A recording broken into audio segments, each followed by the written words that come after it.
Yes, people. We are back live. We are back live on the Sarcasm City TV YouTube for another edition of the Manchester United Liverpool show. Man United podcast meets the analysis at Anfield podcast. So please keep all your comments, all your questions, Manchester United or Liverpool related. Apologies on the latest, people. That is on me. That is slightly on technology as well because my laptop was moving kind of slow. But there's plenty to discuss with regards to both these clubs and not just the Premier League fixtures they have coming up with Liverpool facing Burnley away. No, Arsenal facing Burnley. Sorry, Liverpool away to Brentford. Keep mixing those two up. So Liverpool away to Brentford, and then of course you got Manchester United away to Luton Town on the Sunday, people. But run up the likes first and foremost. Hit that like button. Make sure you share this across all the social medias you are active on, and make sure you subscribe to the channel Sarcasm City TV. It is road to 10K as well, and we do have the Liverpool representative in the building. Like I said, balance of this man is ridiculous. You know what I'm saying? Like I thought I have great balance when it comes to football and opinions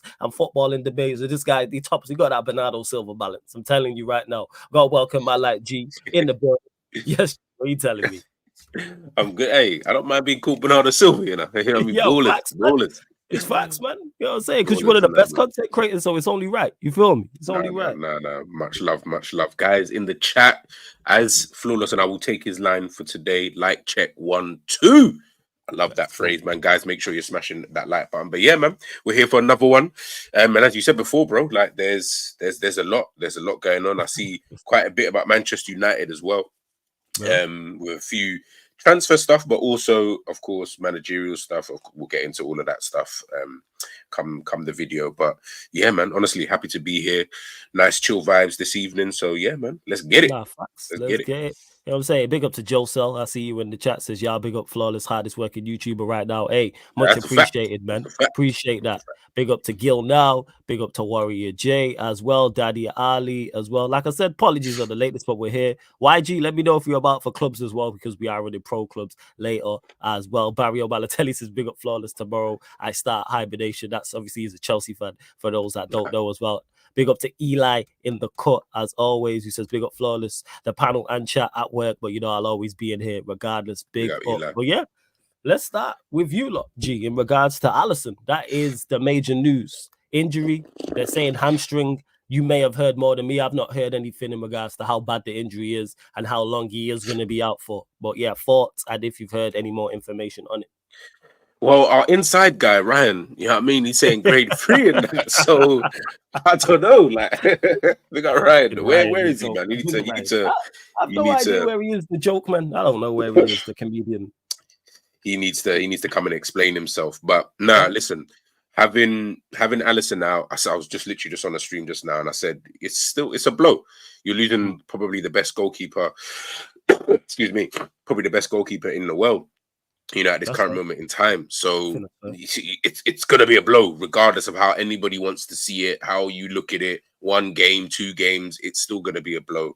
You know what I mean? Regardless. And I think with someone like Ali, like I said earlier on the stream, was that the way that we play, we rely a lot on Ali because we give away chances all the time. Do you get what I'm trying to say? So, and the high line, and just the way that we play, we seem to get carved open at, you know, quite easily, you know, at moments in time. So I think having someone like Ali, when you have him there, you can, and big up Ends, because he mentioned this just like a minute ago, talking about Ali, talking about Van Dijk, sorry. There's times when Van Dijk might, you know, try and shepherd a player like out to like right or left hand side, whatever that he's on, but he allows him to take the shot because he knows, oh no, Ali got that. And if Ali gets the ball, then he can take it, pick it up, boom, he places, then we can start moving on the counter very, very quickly. With Kelleher, I don't know about all of that. Do you know what I mean? I don't know if he's going to be, if you can rely upon him as much. So that's where I'm looking at someone like Ali and I'm like, yo, you can't really be missing for too long. Do you get what I'm trying to say? I'm not going to go as far as saying I was going to derail Liverpool's season, but at the same time, it's still a loss. It's always going to be a loss. So we've just got to make sure we do our job. The players in front of Kelleher, now I need you guys to put in that extra 5-10%. I need you guys to be able to show everybody, okay, cool.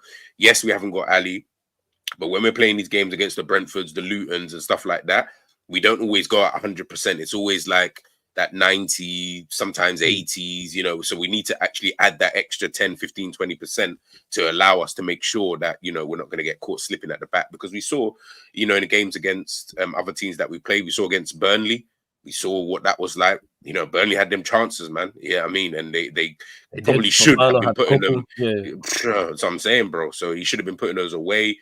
I remember a game against Fulham. We were, if I'm being honest, we were lucky to come out of that game 4-3 winners in the Premier League at Anfield.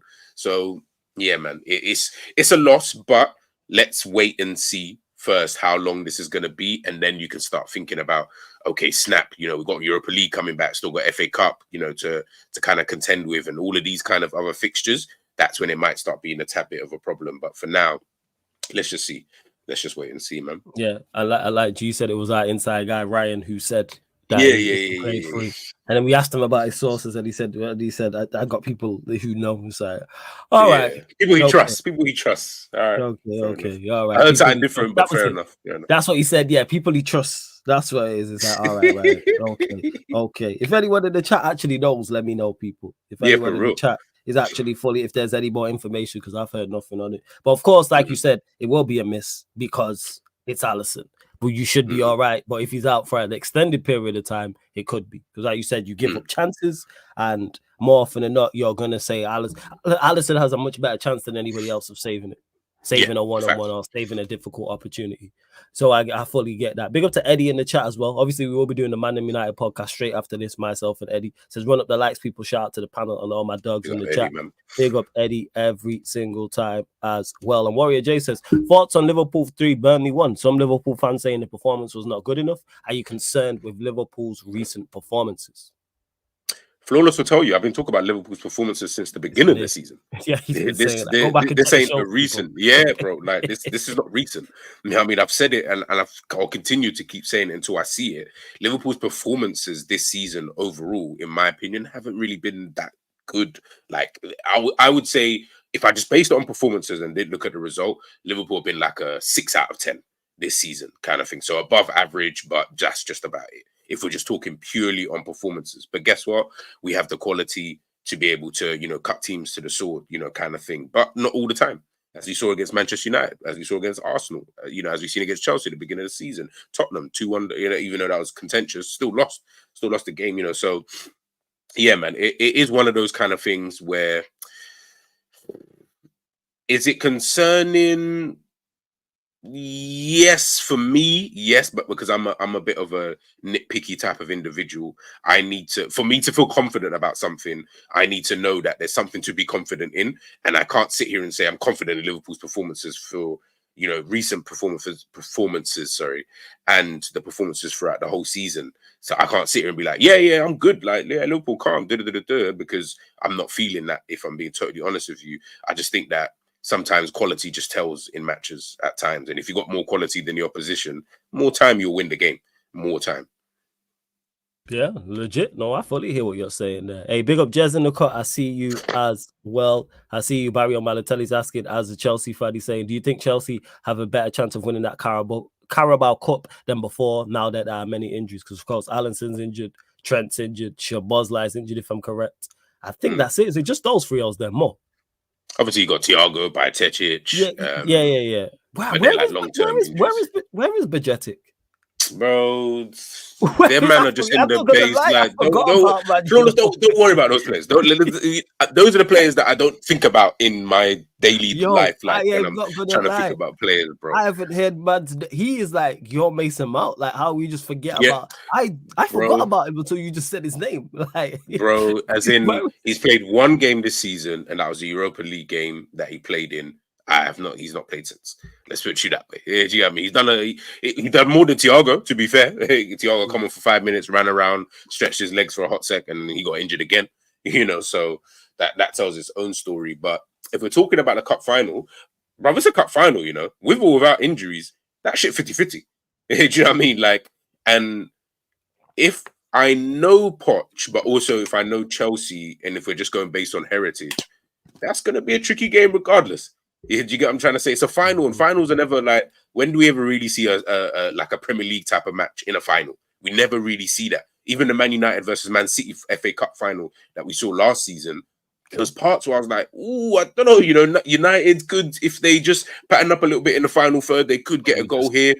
Yeah, but do you know what I'm trying to? Obviously, quality over. They already as I had said, always quality. had an element of control, but I get what you are saying. Yeah, I hear you. Yeah, I mean, like they quality over a period of time will naturally just tell. So I think that might just be the case. But yes, in short, yeah, you definitely have a chance, you know, a better chance than you did before.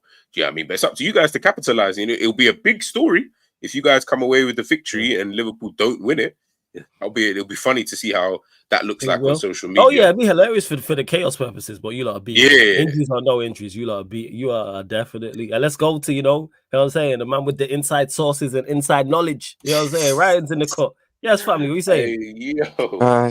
It's been a rough day footballing wise, you know. Why's it been a rough day footballing wise? What's going on? I just feel like our title hopes kind of died today. I mean, you know me. You know me. No. This is serious. Like, you know me. I've been positive, really positive recently. But this is just, I think it's just too much now. To be honest with you, this from what I'm hearing anyway about the injury, it's not. Yeah. All right, enlighten us. What have you heard? You don't have to reveal your source, but what have you heard? I'm not going to reveal my source, but like it's someone who I trust in it, and I hope I'm wrong. By the way, I hope he's wrong. I hope I'm wrong in it. But what I've been told is that there's a big chance and a fear that Alisson has a grade 3 hamstring tear, which would essentially mean he's out for 2 to 3 months, which is essentially the rest of the season. Jeez. So, yeah, I do trust this person who's actually told me this tonight. I do really trust him. So, yeah, it's the thing is, hopefully I'm wrong, but it's not looking too good, to be honest. And I just think that you know me. I've been really positive about us recently in terms of like, you know, I do think we'll win the league, and I did believe it. I genuinely did, you know, and I think I had good reason to at the end of the day. I mean, we're top of the league not by luck. We're top of the league because we've been, you know, we've got the results to prove it at the end of the day. But I just feel if he's out for the majority of the rest of the season, even, I just think it's too much. Then I'll be real, because he's such a big player, and you know it's just an unlucky thing. You couldn't really seen it coming when your goalkeeper's potentially out for 2 to 3 months. You know, that's just, for me, that's kind of a little bit of an unlucky thing, man. You can't even blame the owners or anything for not buying backup, because let's be honest, your second choice keeper it should never be anywhere near your first choice, if we're being honest. Like, it's rare you have a world-class second choice keeper, and Kelleher's not even a bad keeper. I actually like Kelleher, bro. I've actually defended him a lot this season, to be honest with you. I actually do rate him, but without Alisson, you can survive without Alisson for maybe 3-4 league games max. But when it starts going above, when it becomes, you know, anything above maybe 7 or something like that, you know, it becomes a really uphill task then, you know. And he's such a big player, so consistent for us, that I just feel it's just a bit too much, especially going into the run-in. That I just think even though we're getting Salah back, which is good, you know, Van Dijk's still there, Trent will be back in a couple 2-3 weeks probably, hopefully. I just think it's too much, man. That's what it is. So quad off, yeah? Is this what you're telling me now? Yeah, we can still win the cups. 100% we can still, like, it doesn't affect anything with the final next week, because Kelleher was always going to play that game regardless if Alisson was injured or not. Even if Alisson was fully fit and available, Kelleher was always going to start that final next week against Chelsea. We all knew it at the end of the day, because he's our Carabao Cup goalie. Klopp said that himself. Klopp started him in the final against Chelsea a couple of years ago in the Carabao Cup, and that was when Alisson was fully fit then as well. So Kelleher is always, so he doesn't affect the Carabao Cup. I still think we'll win that for sure. And look, we can still win the FA Cup and Europa League, in my opinion. But as for the league, I just think this is too much of a big blow, in my opinion. All right. Okay, fair enough. Yeah, you lot continue to run up the likes and the subscriber, and not surprised that Ryan is reacting in this manner to the Alisson. I don't even think I'm being like unreasonable or anything. This is the best goalkeeper in the world that's just got an injury for potentially the rest of the season, from what I'm hearing. Like, this, it's a big blow at the end of the day. You are definitely. You know what the crazy part is? The way you get onto TJ about Arsenal being negative. I'm trying to think who's the Arsenal equivalent of Rice or Saliba. Trying to think. Yeah, let's say, let's say it's Saliba and he reacted like this, you'd be on his case. I mean, look, if Saliba got injured, I actually wouldn't. If Saliba got injured, wait, if Saliba got injured, what Saliba had on them last season. Don't get me wrong. I don't think Arsenal would have won the league even if he was fit because they showed too much bottle job in the end. But he was. Yet you're still on his case about it. This is why you're a troll. You're always on his case about it. You agree with TJ in regards to Arsenal in the league, but yet you're always on his case about it. See, people, this is why you have to remain consistent. That's the funniest shit. See this guy, you know what I'm saying? See this guy. Run up the likes anyway. Make sure you hit the subscribe button as well. And just to clarify this, to Mons Forget You says, man, like Flawless, do another stream with the Snow Bunny girlfriend. 1, it's not my girl. Let me just clarify that. 2, that show is once a month. Let me just clarify those 2 things. But you know what? You lot don't hear me anyway. But yeah, the Sarcastic and Savage podcast is once a month. You know what I'm saying? It's once a month. But anyway, let's bring, you know what I'm saying? Let's up the levels because Ryan just brought it down with his joke thing. My like Rums is in the building. Yes, Rums, what are you saying? Big up, Rums. I'm good. Lord, you know, quickly back on that Savage show, yeah? When I've seen you on Back Again and whatnot, I see everyone keep calling you Snow Bunny, and I was confused. I was like, why are they saying this about Flores? Then I've actually gone on your video and watched them like, oh, then I thought that was a one-off. Then I've seen there's more. Like, it's a regular show.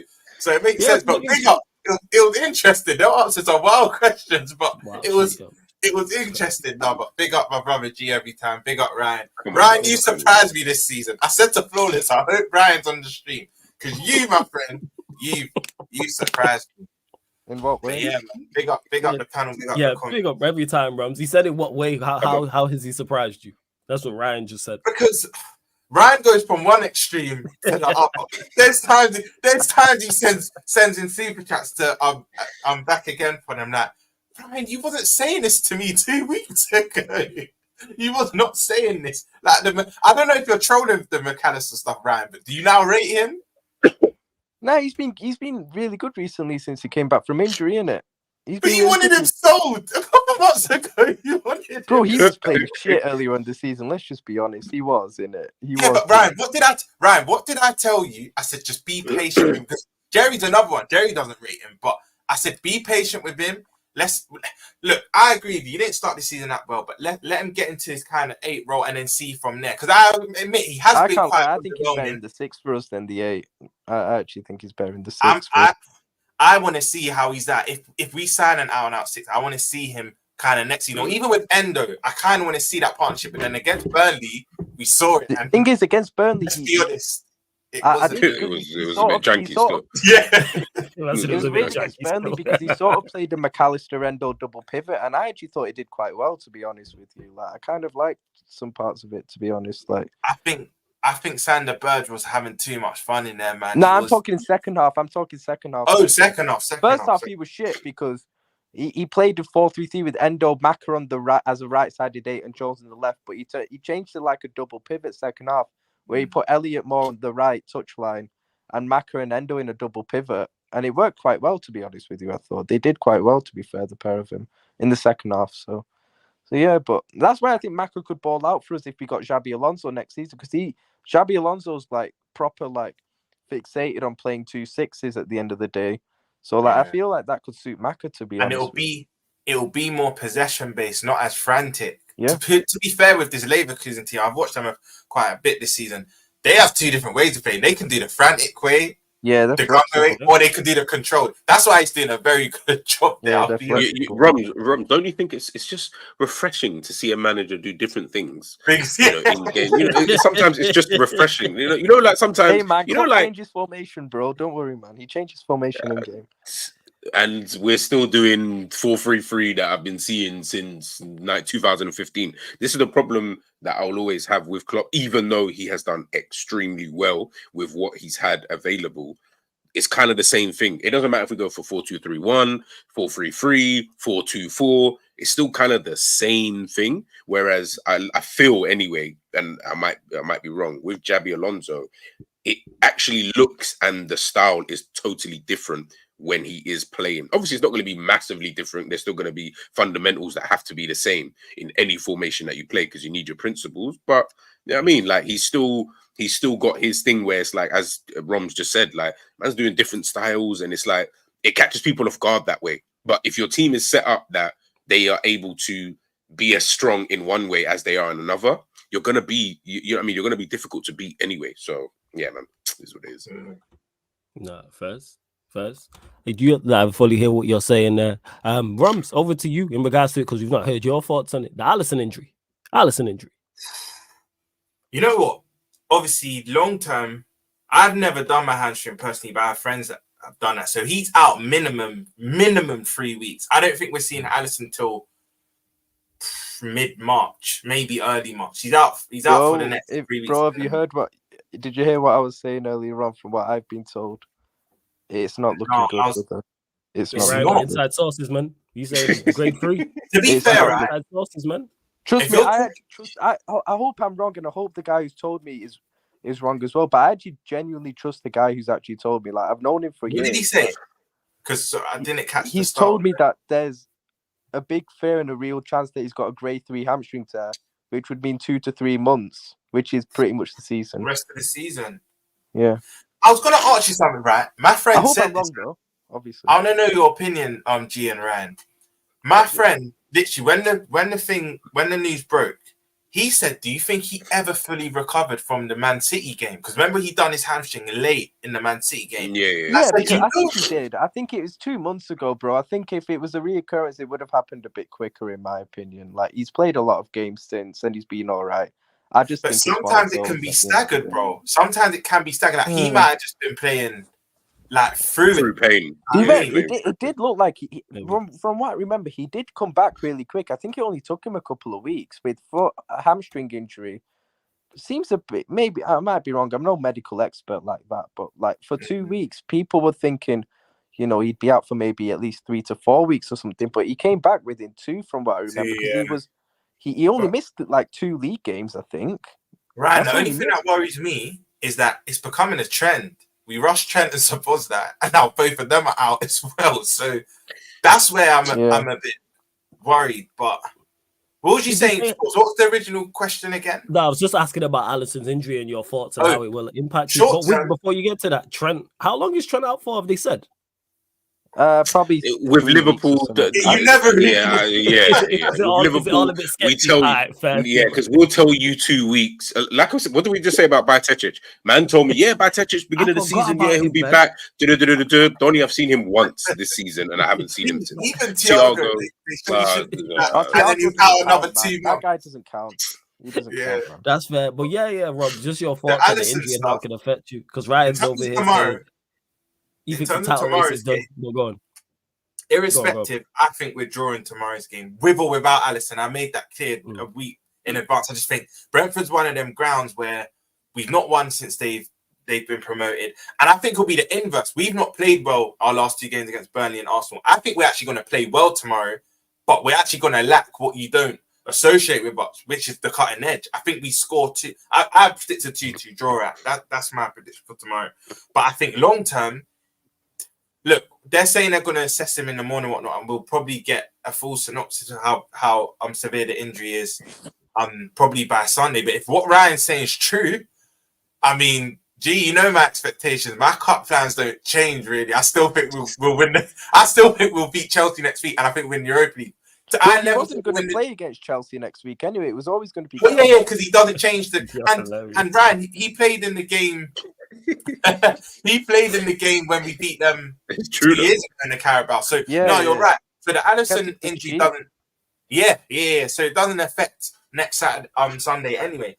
But I just think long term, I didn't think we'll win the league anyway. But now this potentially just will fall away even earlier than I anticipated, because he has saved us at least 8-9 points. My narrative at the start of the season was people were saying it was our back four as a collective. I'm like, no. We're still conceding a lot of chances. It's Alisson. It's solely one thing I will say though is I have to give the team credit actually. Last couple of months, I do think Alisson's been less involved, and that's because we've actually. I'd agree with that. Yeah. I'll actually give the team credit. We actually have. I'd say since December. I would say maybe since the Fulham home game, we've actually been defending a lot better, in my opinion. So that's why. And over the last couple of months, I haven't heard really stuff about Alisson proper saved them today. If it wasn't for Alisson's carrying it. Where it was like that earlier on in the season, let's be honest, it was. Yeah. But I do think we've been defending a lot better last couple of months, to be You're fair. spot on, but still, this is a massive loss. It's a massive loss regardless, man. You're spot on, right? Because even me, like, the last 2 months, I kept trying to run with this Alisson saving us. Like, no, let me give the defense as a collective credit, because from when you weren't making as much saves as like the first 10 Premier League games, it does mean the front four in front of him are doing their job. And I think the improvement of Endo, because let's be honest, 100%. From the Arsenal 1-1 game, he's been in scintillating form. But before that, I was saying, look, he's probably not even going to make it till next season. I remember the Palace game that we were at Selhurst. Yeah, he got hooked off that. He was abysmal that game. So I just think long Gil, now I got you. Sorry, before you go, Rums. Gil, now I get to the super chat. I got you, my guy. Yeah, go on, Rums. Carry on. Yeah, Ryan hit the nail on the head. I think since December, I think it's been our defense as well as Alisson. But that first 2-3 months, Alisson was I agree. He was saving. Alisson and Virgil were saving us at the back, I'll be honest with you. I think it was the pair of them. In terms of objectives, right, I think Alisson long-term, again, I don't think winning the league anyway, but now it makes it 10 times harder. But my thoughts this season would have been a 3rd place finish and Europa League and Carabao. G knows that. I've said that from the summer. And I do believe, even with the Alisson injury, I still believe both things are possible. But in terms of the league, it's looking long. I just hope it's not true what your guy told you, Ryan. I hope it isn't, bro. I really hope it isn't. And it could be wrong, you know. It could be wrong for sure. I really hope he is. But from what I do trust this guy, it's not looking good still. How do you injure your hamstring as a keeper, though? Like, it's one of them. As he, I don't know. Is he sweeping? Has he overstretched or something? Yeah. He might have overstretched, or maybe he was sweeping. Maybe it was a training game and he's gone to sweep and he sprinted off his line and the hamstring's gone.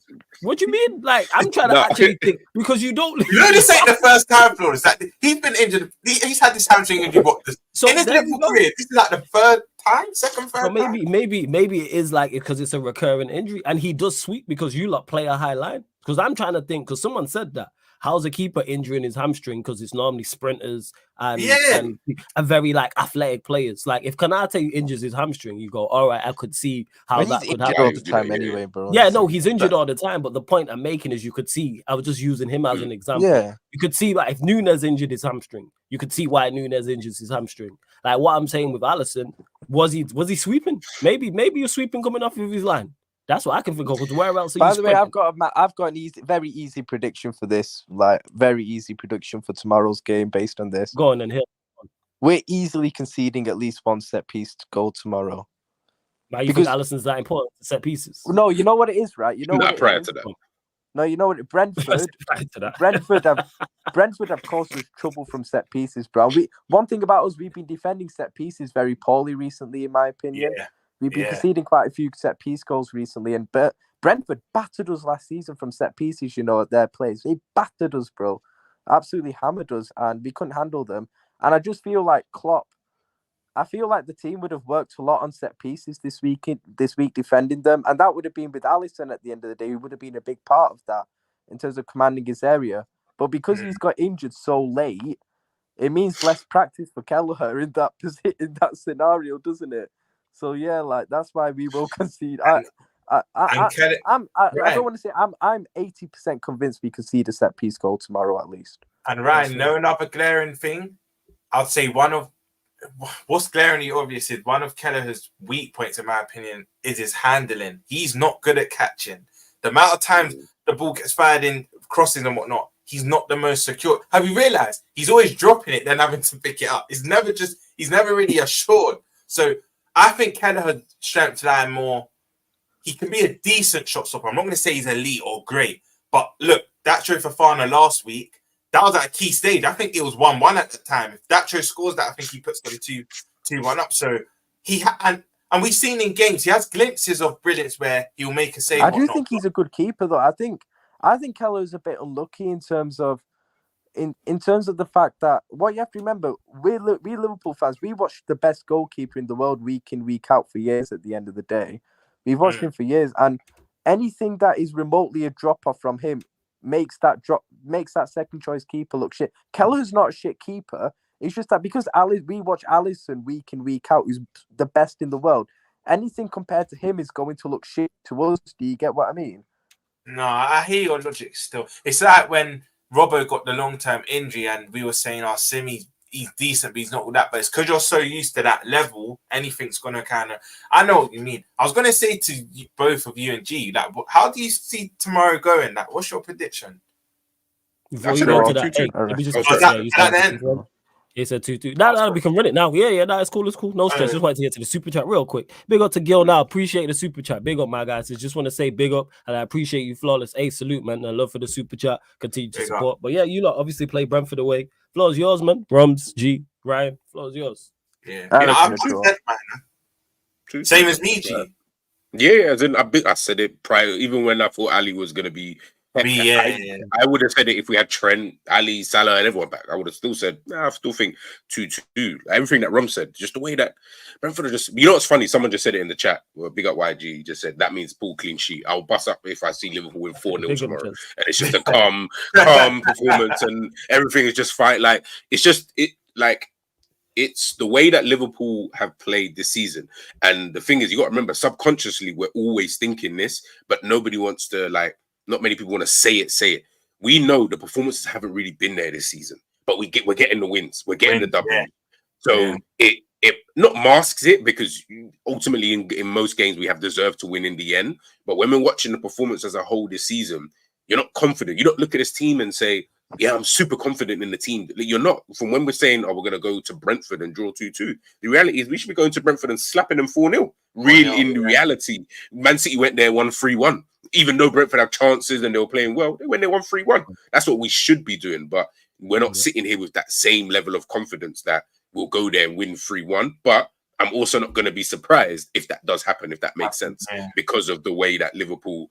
the Liverpool kind of play. But listen, any of the three results, I think can happen. Brentford could win, Liverpool could win, or a draw. I won't be surprised at any of the results. Like, none of them. Are you confident going into this round? This game? I was never... I always knew this game was going to be tough. I still had us winning the game narrowly, but I think this injury for Alisson and how late it's happened, I just feel like we conceded an extra goal that we would have done tomorrow, so... I had us winning 2-1 originally, but I reckon, I'd probably go with 2-2. I don't think we'll lose. I don't think we lose. I don't think we lose. But I think Brentford, they're a good team. Got Tony back. They've got some good results recently. They're looking more confident. Right, can I just chime in there? Did you not know that Mbuemo's? But I didn't know this. Apparently, he can make the bench. I don't think he's back tomorrow. I thought he wasn't back. But at the stream I was previously on, they would he's been pitching and training. He won't start, but he could make the bench. Do you know what I mean? But I didn't know that. Yeah, that's a problem. That's a problem. Because the way they interchange, for me, even Vissa himself, he's always been a thorn in our side. Even at Anfield when we've won games, Vissa's been a headache. Just before you go, I feel like we might be so fixated on stopping Tony that this is just that kind of free roaming. Do you know what I mean? And it's they've got bro, and you're forgetting that Mope has been scoring goals recently in the last couple games. Like it's like I said, I was just on Enzo's stream here and I said this here. Liverpool will face against PSG and make Mbappe look like he's, I don't know, any Ollie Watkins type of guy, and we'll go up against Haaland and Manchester City, and Haaland will be in Konate's back pocket all game. We'll go up against the Arsenals and Jesus. You won't even know that Jesus is even is even a real thing. Like, we'll go up against these top guys, put them to the sword. But then man will come up against flipping Brentford and you've got Morpay and Vissa, and you're like, well, how does that even make sense that you were able to stop Mbappe one week, but then this week Morpay is the guy that's gonna outdo you? Like, how does that even make any? And that's Liverpool though. That is so Liverpool. I can see G, right? Because Morpay recently, he's always been like this from when he's come in the league. Remember when him and Guendouzi had that bust up? Apparently he was saying stuff about his family, and then even as recent as Man City, apparently with Kyle Walker and his kids, what's come out in the press, Morpay was saying stuff, and I don't know if you saw the discourse. Kyle Walker saying to the ref, "I'm going to do." Yeah. Morpay's that type to try and target the weakest player in our team and just chat rubbish to them and try and put them off their game. Bro, Bradley, he's going to make Bradley just eat his words, bro. Yeah, and do you know who I can see it, G?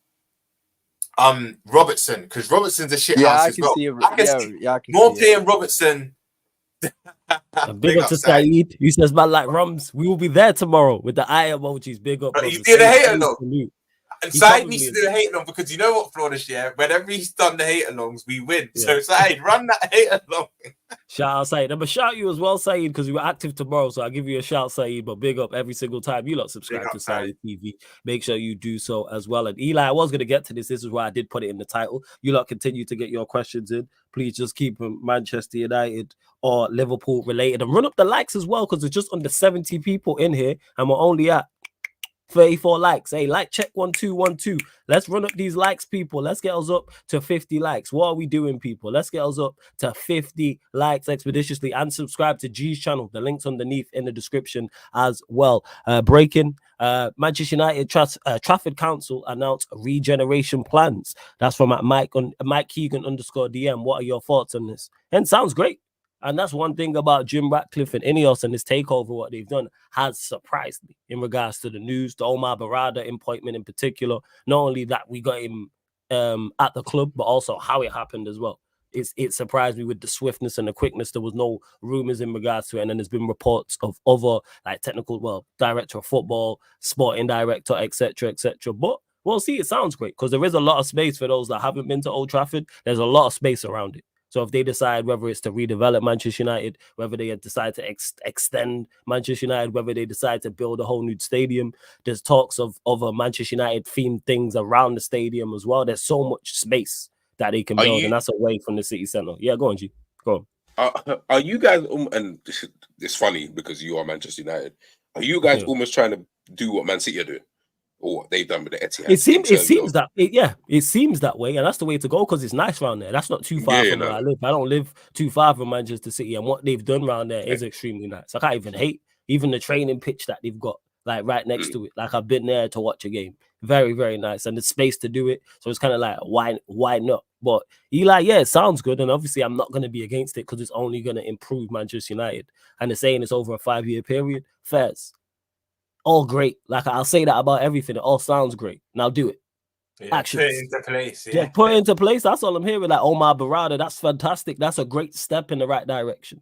We'll go and do more. Obviously, we've been linked to Dan Ashworth, the Jason, what's his name? The guy who's at Southampton. Oh, this sounds fantastic. Jason so it's Wilcox. Like go and continue to do this. Yeah, that's it. That's his name, Jason Wilcox. Yeah. It's like that sounds great. It's like that saying, innit, for all this talk is cheap. Like to put the talk is cheap.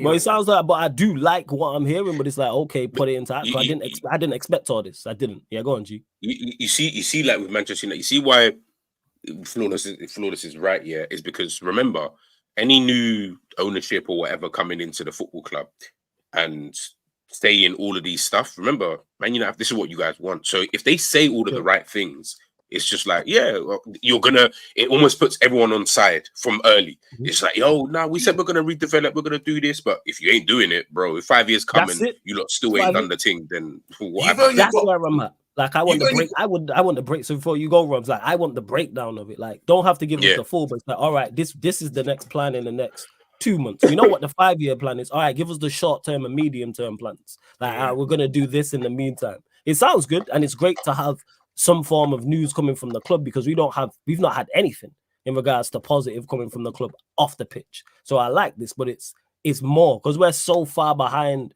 where we should be. It's a great start, but it needs to be put into action. Yeah, go on, Rums.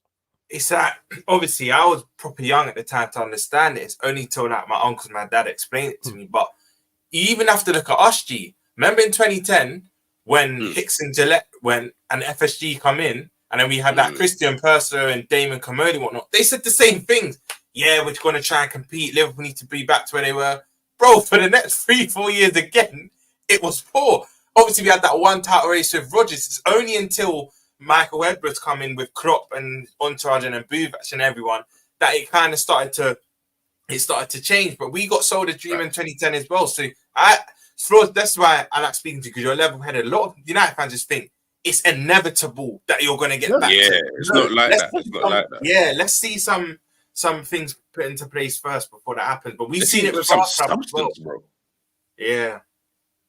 I like that.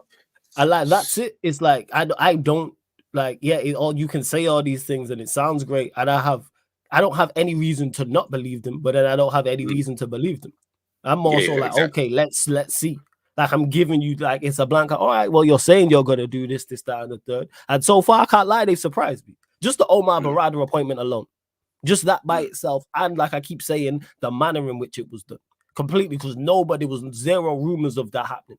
No one expected him to become the CEO, and it just happened. It seemed overnight. We woke up one day, it's like, yeah, Omar Barada's going to Manchester United. Wait, what? Type of thing. Yeah, go on, G. No, so all I was going to say was, I also think Man United fans in general, not even talk about you specifically, just in general, the way I'm seeing how you guys think things are going to pan out in these next, like, say 5 years as an example, right? In terms of, we're going to get this money, we're going to get this guy, we're going to get that guy, we're going to be back on top, and I'm like, the reality of that is that obviously we don't know what's going to happen with Manchester City first and foremost. So let's just say as an example, Man City do not get found guilty and they can continue doing what they're doing.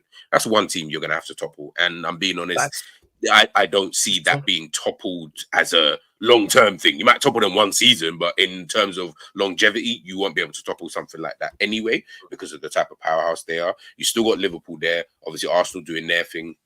You won't. I don't think Man United could go back to a place where they were under Ferguson, because there's too many powerhouses now. Whereas back them times, again, not to diminish anything you did, because you guys were taking a piss. Everybody wasn't great. I get what you're saying. Yeah, everybody wasn't really great. And even you look at like Brighton as an example, right?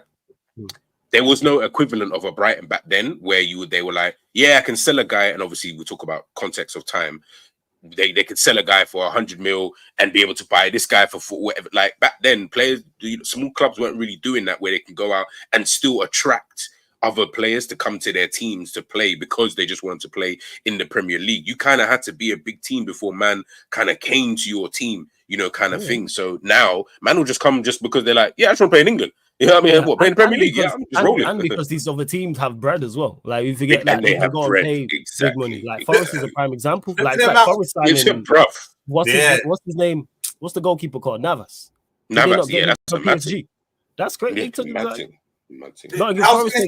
player. Yeah, go on. You just have to look at the last 2-3 years. The amount of players you've seen go to clubs, like, they actually signed him. Like how kind of thing. And like you said, it's due to two things: smaller clubs having money, and it's like the Premier League sells itself. Like I don't even know the history of the club I'm joining. I just know I'm playing in the Premier League. Exactly. That's what it is. Exactly. Because people really underestimate forget quality. The Premier League is the most watched league in the world. It generates the most money. Like it has the most eyeballs. Guaranteed that Premier League probably has more international deals than everybody else. I was saying, forget quality. Whether you think the league is better, whether you think Serie A is better, that's a whole different conversation. But when it comes to the Premier, it's well supported. Like I've seen it, like the American broadcast, for example, crazy. The American broadcast, they run them like it's Premier League broadcast, like they're building. It's not like it's just short. Like you'll see BBC over here, like before, say AFCON or Copa America, it'll be like they'll go live 5 to 10 minutes on the red button before the game. Bro, I'm like, what? Preview thing. No preview. Sometimes they don't even build up a studio. It's just commentators and they're showing the pitch. This is the point that I'm talking about. But when you watch stateside, and I use that, and there's probably people in the chat who get it on their national TV. Like when you watch state, there's a proper build-up. That man got the studio. They've got like 4 or 5 presenters. They've got the people all outside. Like they do the thing like Sky Sports, BBC do it over here in regards to it's an event. Yeah, go on, G. No, bro. Think about what's his name, Giovanni Reina, Dortmund. Yeah. This guy, American, bro. This guy's playing for Nottingham Forest. You really think that back in the day, a team like Nottingham? I saw him. I saw him in his kit, and he was in the. I saw him. I haven't seen him play. To be fair, but I know I saw him. You see this deadline there? I don't know about you, I think it was just the worst in years. I'm not even. I didn't even know. I didn't even know. I remember seeing that one. That they agreed a deal, but I didn't know it actually went through. So I think someone told me that it might have fell through last minute. So if he's gone there again, who would think? Like you said. He was supposed to be there, the kid, I think, alongside Pulisic when Pulisic was there and whatnot. Bro, now he's playing for Forest. Ansu Fati is on loan at Brighton. And regardless of his injury record, Ansu Fati is on loan at Brighton. He's not even said, nah, let me go to like another team around Europe or something. Bro, man's gone to Brighton, and that's not, I'm not disrespecting Brighton. Brighton are a calm team. Like, you can go there and play good football and that's fine. But you're saying Ansu Fati, who was literally supposed to take over from Lionel Messi prior to his injury, and he was doing it prior to his injury. Man's at loan on Brighton, and he's not even getting games. He's not even like, man saying, yeah, you know what, Matoma and them, man, yeah, what? I'm like, and that's even when he was fit. Yeah. Exactly, bro. Exactly, bro. Hey, big up to everyone in the chat. I see you lot. Tom Little, big up to you as well. Big up to Gil now for the super chat. Says Mbappe, my goal, Ballon d'Or incoming for my goal. Yeah, Mbappe, one of those, man. Definitely on his way. Big up Zia as well for the super chat. Says G, how do you know Flawless? Amazing. He's a nice man. Appreciate the compliment and appreciate the super chat. And I think me and G, I think someone's live stream. Like everyone in the content space. Just live stream. I want to say it might have been months. It might have been on the Big Six. It might have been Big Six. It might have been on that. Months, but the whole Big Six. But I'd been watching Flawless prior to that anyway, because Flawless was always going live at these times, and I used to always say, "Bruv, you know when it's like late nights or something?" And I'm like, I kind of want to watch a stream now. But no one I knew at the time when I didn't know Flawless was going live, or anybody who was, I was like, they're kind of boring. And then I saw Flawless, and I was like, yo. And I see that he also done the gaming as well. And I said, I need to get in touch with Flawless. Yeah, the thing with Flawless, he's one of the most level-headed United fans. But you know, when it comes to the other teams, the most shamed. That's what it says in the tin. That's what it says in the tin. Sometimes City, this guy will troll you till the cows come home. Bro, I see the back again. I see Flawless didn't even say anything. I saw the clip. Flawless didn't even say anything, and Troops just looked at him for 2 seconds. That man was busted up for. I was like, I was so baffled. I was like, Flawless has done something. I had to go back and I need to watch what has he done in order for. How about this? Flawless doesn't even need to verbally say anything. His facial expression. His facial expressions. Yeah, that's what will get you. That's what will get you. That's the funniest thing about that clip is Sam was talking about Jordan finishing runners up in the Asian Cup. I didn't say nothing. And I see Troops like because it's tough, because for those that don't know, like it's tough to see like who's looking at who on the screen, because we're all just facing forward. I knew Troops was looking. Oh shit! Was he just frozen now? I know he said that. I know he said that his laptop was moving a bit janky, but I was busting up. I can't even lie. I was actually busting up with that. No. I think his is just gone a bit thing. But either way though, man. I think even going back to what man was saying about the whole Premier League thing, but that pool, it's mad. Oh, is he back now? Yeah. Am I back now? Yeah. You see me? That's me having another laptop. You know what I'm saying? I mean, another tab open. 1 sec. I'm gonna jump out and jump back in. Give me 1 sec. Yeah. But the pool in the Premier League, it's a mad thing, bro. Honestly, it is a mad thing, because certain dead teams, are getting some of these players where you're like, bro, I don't see how you're able to get some of these guys, man. But the reality is, it's the Premier League, people. You know what I mean? This is what we've got to do. This is how it's got to be done. And people just want, as you said, man don't even know the history. That was busted up because it's true. Man don't know the history. What the history of Nottingham Forest? He don't know that Nottingham Forest used to be a big thing back in the day. He just thinks, this is Premier League, bro. Like, I'm good here. Or it's like, or be like, you know, in school when you've not revised, but you do that last minute revision. If you know they're a big team, it's on the plane on the way to the club, and it might just be that 10 minutes as he's about to land. I'll quickly just research. So if they ask you questions, or sometimes nobody have a rep from the club that might even tell you. You know what I mean? Yeah. But you're spot on, G. I just think it's a thing where, and a lot of these players, if they join a bottom half club, I feel like they also see them as stepping stones. Like, you know what? This is almost an audition. If we play well here, we can break into that top six, whether it be a United, Liverpool, Arsenal, Chelsea, City, even your Villas and your West Hams. That they might see it as these. I'm speaking about teams that are like your Burnleys and your Sheffields. If you join that, maybe the bottom 4 or 5 teams, they see it as a stepping stone. Do you know what I mean? Or audition. You can go up a level, but you just want to be playing in the most watched league. And it's also good for you. It's good for your PR. It's good for your profile. You're playing in the best league in the world. Well, most marketable, should I say, in the world. Do you know what I mean? Listen, if Real Madrid get Mbappe, I think that best league in the world stuff might have to start getting a bit get spoken a bit differently still. Well, they'll definitely be like the most watched, 100%. Yeah. Like in regards to them, I'll go out my way to watch them. I'll go out my way. And Tom sent you the link as well. And it's your birthday. Someone said it's your birthday, Tom. No, Sam does. Sam always does this. Yeah, he just always says happy birthday. Okay, because someone said it in the chat. Because you know, so mad for all the shit. What? When it was actually Tom's birthday, I had to ask Tom, "Yo, like, is it actually your birthday?"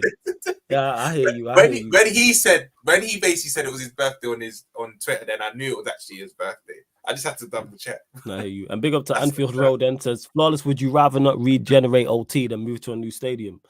I'm not really too fussed because it doesn't affect me like that. More so, I think, is match goers. So anyone who's a season ticket holder, anyone who regularly attends matches at Old Trafford, that would affect them. So like for a Saeed, for example, he's much more likely to probably say regenerate OT because obviously if we decide to, but it depends actually if you build a new stadium, do you knock down Old Trafford where it is and build a new stadium there, or do you use some of the land surrounding it and just stick with Old Trafford at the time? Like that's what it is. But yeah, to me, I'm not really too fussed because some people are on the historic thing and nostalgia thing and like, no, it's Old Trafford. We shouldn't knock it down. We should just redevelop it, which is possible.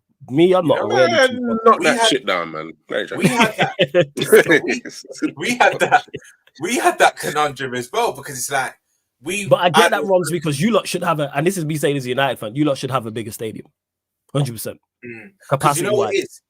We were going to rebuild on Stanley Park a 60,000 seat, and then obviously I think a lot of the locals and Liverpool supporters group, Tom will know more than me when he comes.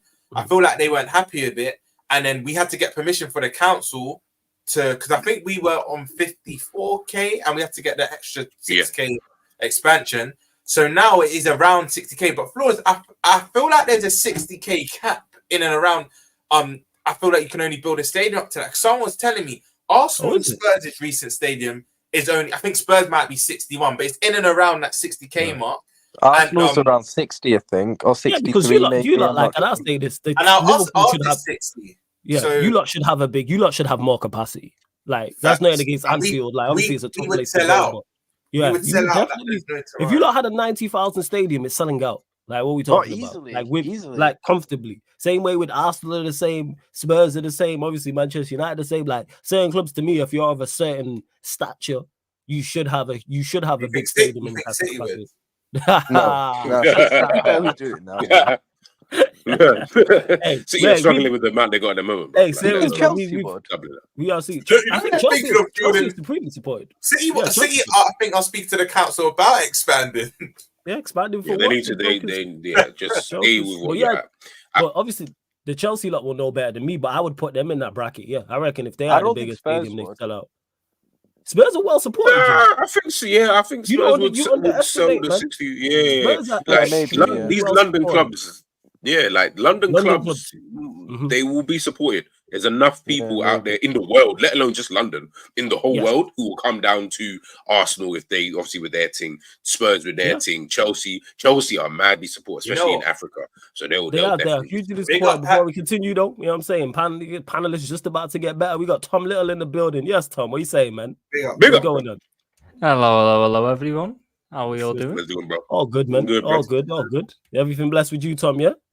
I'm all good, mate. I'm all good. Ruben Amarim's winning, so I'm getting more and more people on side. You're not on the Alonso chain, Tom. Tom's always Tom's on the Ruben Amarim for time. He said it from when last season when we were talking about Rob, you can say it, you know, when we want to clock out, you can say it, bro. It's not taboo, you know. Man can say it when you want to clock out. I'm just trying to keep it quiet now. Tom, quickly, I was speaking on, you'll know more than me, obviously living around the city. Do you remember when we were trying to get planning permission for the 60k over at Stanley Park? And then I think we just decided to add a 6 or 7k more. We spoke to the council to Anfield, but we were going to actually build on Stanley Park, weren't we? It was going to be that 60,000. It was a weird fucking pipe dream by Hicks and Gillette. So they bought the club based on a lot of flawed promises. One of them was we'll have a spade in Stanley Park within 100 days. I don't even think we got planning permission for the stadium. I don't even think we got that far. I think we got some bollocks CGI photos of what it would look like. It looked shit, and everyone just sort of went no. Don't want that. And before they could even get to a stage of trying to get planning permission or anything, there was the issue of, are we even allowed to build on Stanley Park because it's one of the protected areas of Liverpool? Are you allowed to get much closer to Goodison? And the fact that Hicks and Gillette were already hemorrhaging money like a motherfucker, it never got that far. And I think I think from that situation, everyone just sort of went, "No, I want to move out of Anfield, so we'll just build around it." The one thing that I do think could be an interesting one to watch with the Anfield thing is, are they ever going to touch the Kop? Are they going to try and make the Kop bigger, or are we going to have one of them stadiums where you got a legendary stand, but it's so much smaller than the rest? Yeah. What would you prefer? The Kop is you go to games more than I do. So what would you like? In an ideal world, but the Kop is a weird one in my opinion, because the Kop actually is a lot bigger than what people think. The Kop is massive, you know. Like, I've been in the Kop multiple times. Like, it's huge. It goes on far. It goes good standing, so it goes. I think that was with every stand though. Man. It is technically, as it stands, the smallest one we've got left now. I just think with the Kop, in an ideal world, you just up it in size. Okay. But there's no world where that happens and they don't try and put hospitality in there. And the one thing I don't want is hospitality in the Kop, because hospitality it doesn't make sense. Which is why in the Kop would be dead still. When everyone's saying, all these clubs would sell out 90,000 seaters, probably, but the atmospheres wouldn't improve that much, because out of 90,000, about 25,000 to be hospitality. And I've sat in hospitality before. You get stared at if you try and get involved with the chants. You get stared at like you're a weirdo. Really? Oh, yeah. Yeah. I sat in hospitality once, Champions League game a couple of years ago. Started trying to get involved with the chants, and someone boosted the chair behind me and told me to shut up. I just turned around and went, "Lad, I'm at the game. What do you want me to do?" What stand were you in? That's crazy. Even more recently than that, I got hospitality for the West Ham game, but context, it was a Carabao Cup game. Me and the guy next to me tried to sing again, got death stares. I was like, you know what? It's not always good. It's not that deep. It's not that deep. I don't even need to sing. Yeah, the grass ain't always green on the other side. It's not. And now that the Kop side of hospitality as well, it's crazy. What stand were you sat in when you? Main.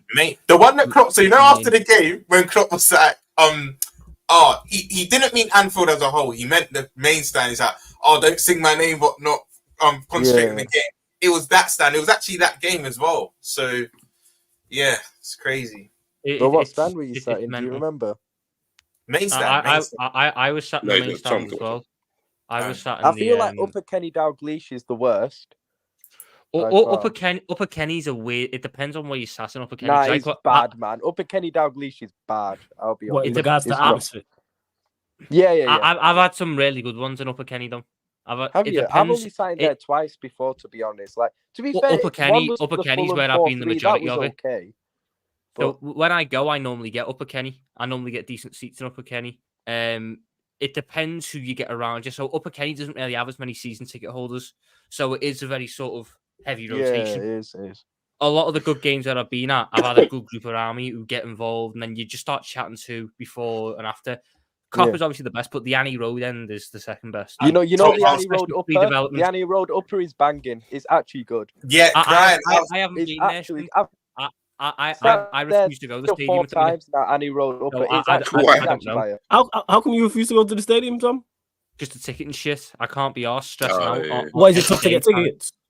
Oh, it's the most fucking flawed thing you've ever seen. It's horrible. It's all online now to stop touts, but touts are worse than ever. Well, You've got to have a membership. You've got to have 16 other things. You've got to have friends and family. Friends and family. I've got to have a computing degree to go to the game. Where's the days gone where I can just ask me to the ticket and then go? I've got to know how to code an app. I've got to know how to log in, troubleshoot in case, because best believe you can't troubleshoot. You can't go to help. Help doesn't tell you anything. Help just says fucking reinstall it. I've tried that 4 times, but I don't know where I'm going wrong. It's the most flawed thing, and I know it's not going to do anything, but I'm not putting myself through the stress of that, of trying to go online, buy a ticket, because the queuing system's shite as well. You can be in the queue at 10:30 on the dot. That's fair. And you'll be 60,000. This is my story. Let me tell you actually what happened, right? So before you go, Ron, told that part of that story. Hey, don't say, but first and foremost, that you lot not entertained. Don't say we don't bring you the best at Sarcasm City TV here. Run up the likes. Make sure you subscribe to G's channel. Make sure you subscribe to Tom Little's channel as well. And see how the lineup about to get even more stellar. You got my like Ram in the building. Yes, man. What you saying? No, I'm not this guy, man. Man, shut up, bro. Honestly, this guy, telling me to say, oh, not this guy. You keep your grab and bush sexual thoughts to yourself, my friend. That's all I gotta say on that. But big up everyone on the panel. Big up Roms. Big up G. Big up Tom.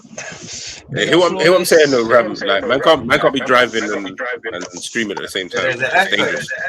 Yeah, we get the echo from you, Ram. Yeah. I mean, I've just arrived home right now, so give me about 2 minutes. I'll get my stuff ready. Man. Yeah, take your time, bro. You take your time, bro. I mean, you could have just waited. You could have just waited. You could have just been a little bit more respectful of everyone. You know, but clearly he decided to just be rude. Fair enough. Go on, Rob. Sorry, you was going to tell. Back onto the set. It's so funny that Tom actually started the segment right, because it's normally the November sale for the rest of the games to end the season, but it got delayed. They had a ticketing issue. They sent out emails saying January. I'm so happy I wasn't involved this time. It just was a shambles from start to finish. Imagine this, Tom. Yeah, the other day, I think it was about 2-3 weeks ago now, and the queue started. So you could buy tickets from 8:15 a.m. I joined the queue from about 8 a.m. Right, queued up. That's already too late. You have to apply for games, and I didn't win ballot for. I won ballot for 2 of the games, but I wasn't successful once I got there, so it was sold out. And I was only Ajax and Liverpool. And all due respect, I'm not going all the way up to Liverpool for a Legends game. But my friend had added me on Friends and Family. He said, I've got a spare for the Burnley and Brighton game up at Annie. I was like, you know what? I've not sat here since, the Neil Mellor winner years ago. Wow. That was my first ever game, right? I've not sat up at Annie since then. So I was able to get the Burnley game last weekend and the Brighton game on the 31st, I believe. It was on the 30th, but they moved it to the 31st. One thing I'll say about the ticketing system and the membership stuff, you get there thinking you've got a game and you haven't. I was only fortunate that my boy added me on his Friends and Family. But one thing we'll say is Up at Annie was rocking. It's for me, I've been sick. It's so good. I've been in a cop a few times and it was arguably louder than the cop on Saturday. What do you guys think it is then in regards to this? Is why I stopped being a member, because I said, bro, I'm just fighting a losing battle every single time and I'm not getting the tickets and I just feel like I'm just wasting time and money with this anyway. What do you think? What is it with the ticketing? Like, why is it so bad? Like, I don't care anymore in terms of I'll just buy my ticket elsewhere if I can. Go digital, you open the door to people who are very smart, but also little neeks who know how to program shit and just steal all the stuff and then just tout it online I've had people in my DMs going, "Oh, what's the best touting website?" I go, "I'm not fucking helping you, lad. There's no." It goes against what I do. If I tell you what the best one is, you're just giving them money, which encourages them to do it again. So I'm not going to tell you. There's got to be a better way around it, because what's happening now is it's just killing it. I don't know. Obviously, it'll probably be a while before I go for Annie either. They fix the ticketing system a little bit. I know it's not going to go back to the old days, but at least to the point where I don't need 7 fucking computer science degrees to understand how to go to Liverpool versus fucking Wolves, and then I'll start going again. On live football, I was looking because I was like, I'm not going to get a ticket on thing. I was looking on live football tickets the other day. To go to Liverpool Wolves at the end of the season is a minimum £1,300. To go to the final against Chelsea in the Carabao Cup is only 2 something. I was like, I will make it make sense because no, G, it's gone up now. The final against Chelsea is for Liverpool. If you want to be in Liverpool, the Liverpool end, Liverpool end was about £800. Chelsea end was like 200. It's true. Their tickets are on the low. But it's just there's just some mental ones, honestly. The prices are mad though. They're so mad. And you know, maybe it's just from being an old fashioned one in the sense. I loved leaving the ground with me fucking ticket in hand. Because I have a book somewhere just all memorabilia in it where you can put them. One of my best games ever was the derby in 2016 when we won 1-0 at Goodison. Only ever Goodison away there been on. That ticket, that stub, sits very proud. And Mane scored last minute. Yeah, I didn't see the goal because I was on the floor at that point. But yeah, man, it's the last minute. But it's stuff like that which I feel you just lose now. The game, it's becoming more digital, and you're losing the not novelty, but the allure and why we love it, because it is just it was a working class thing, and I'm not saying it shouldn't be anymore. But you're starting to go further and further away from it. I know people who are older, obviously. They've packed it in because they just can't figure out how the fucking app works. I've tried to walk them through it. I don't know. They don't know. They're sitting there. They're going, what's the point anymore? It's the atmosphere. I think we can all agree it's dying just a little bit. In fact, no, not a little bit. A lot. It's dying an awful lot. It definitely is. I say since COVID, personally. Yeah, because I haven't been to many post-COVID, but my dad used to go to a lot, and he went to the first game back post-COVID, which the was Burnley home game. It was bad, and he sat there and went, "That's not right. I always remember that game. I was in Annie Road Lower that game, and I remember thinking this is going to be a great atmosphere pre-game. First game back with full capacity. It's the first game back with fans. It's the first game back. Yeah, Ryan, one sec. Hey, Roms, big up for joining, man. Hey, man, good on catching up with you. Yeah, every single time, man. I shout you. Yeah, every single time. Salute to Roms. Yeah, go on, Ryan. Go on. Yeah, and I thought it would be bouncing the atmosphere. It would be, we have to remember it was the first game back with full capacity since we'd actually won the league as well. People forget that as well. But it was dead. For the game, what it should have been, it was, and you know what as well. You know what I will say as well. That season we went for a quad. You can imagine every game, massive game towards the end, as in the running, cup games, Champions League games, Premier League games. I can't lie. Some of the atmospheres at the home games were pretty dead.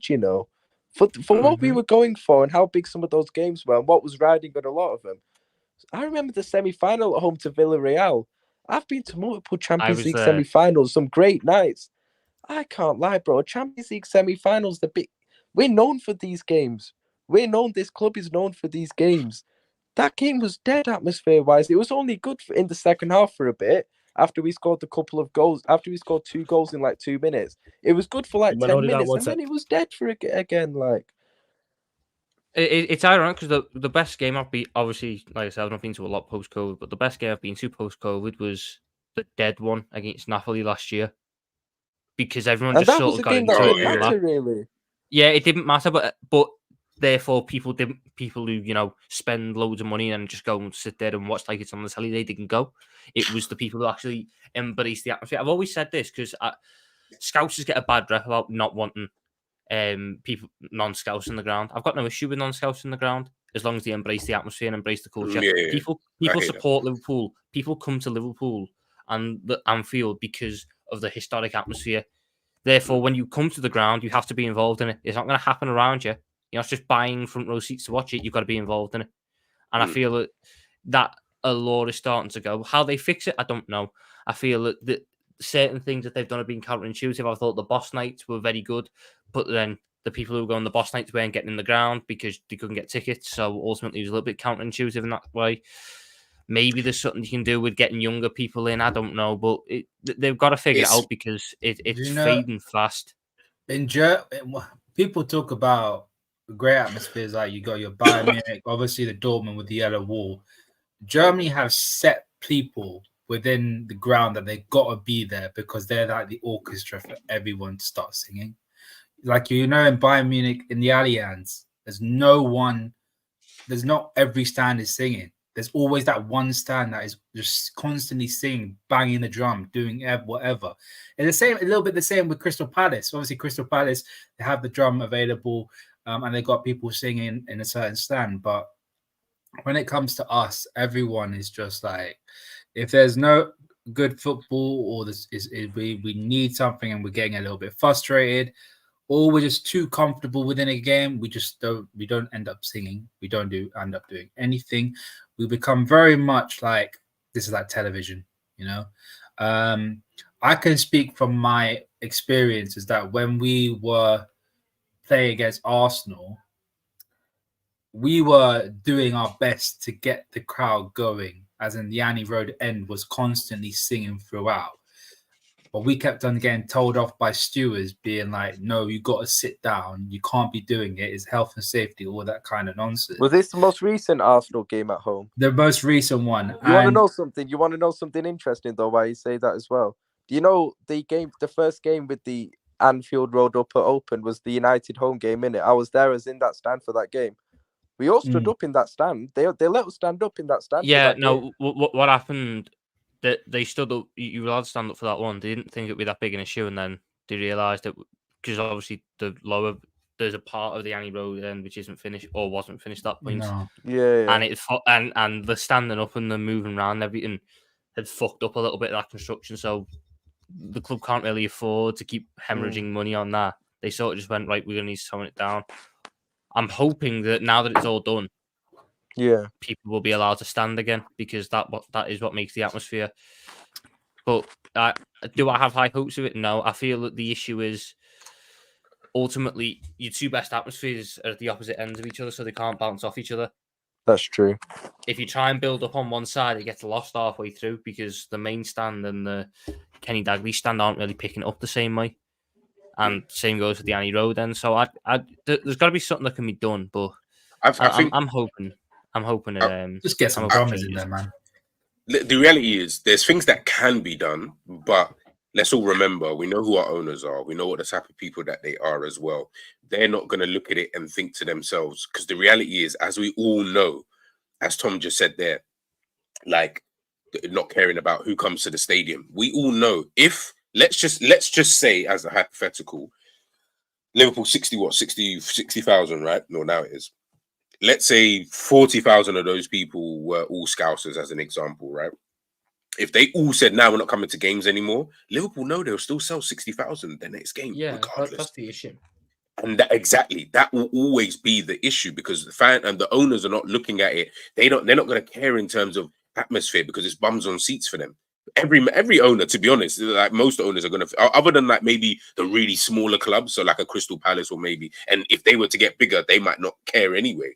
The bigger you get, the more the less you will care about. I don't care about the atmosphere. Like, are we getting the seats? All right, perfect. How many hospitality seats have we got? Oh, great. You know what? Are we still selling out every game? Perfect. Not a problem. They won't even look at it and think, oh, there's an issue here. They'll just sit there and think, but we're getting bums on seats. We're selling out every single week. So what's the actual problem then? You're talking about atmosphere, but we've done our job, so to speak, because we've got bums on seats. We've expanded the COP as an example. If they were to do that, we've expanded Annie Road. We've expanded here. We've expanded there. We've got more people. Why are people complaining? That's exactly how they'll see it. That's why I think with these owners, they don't really care. Like,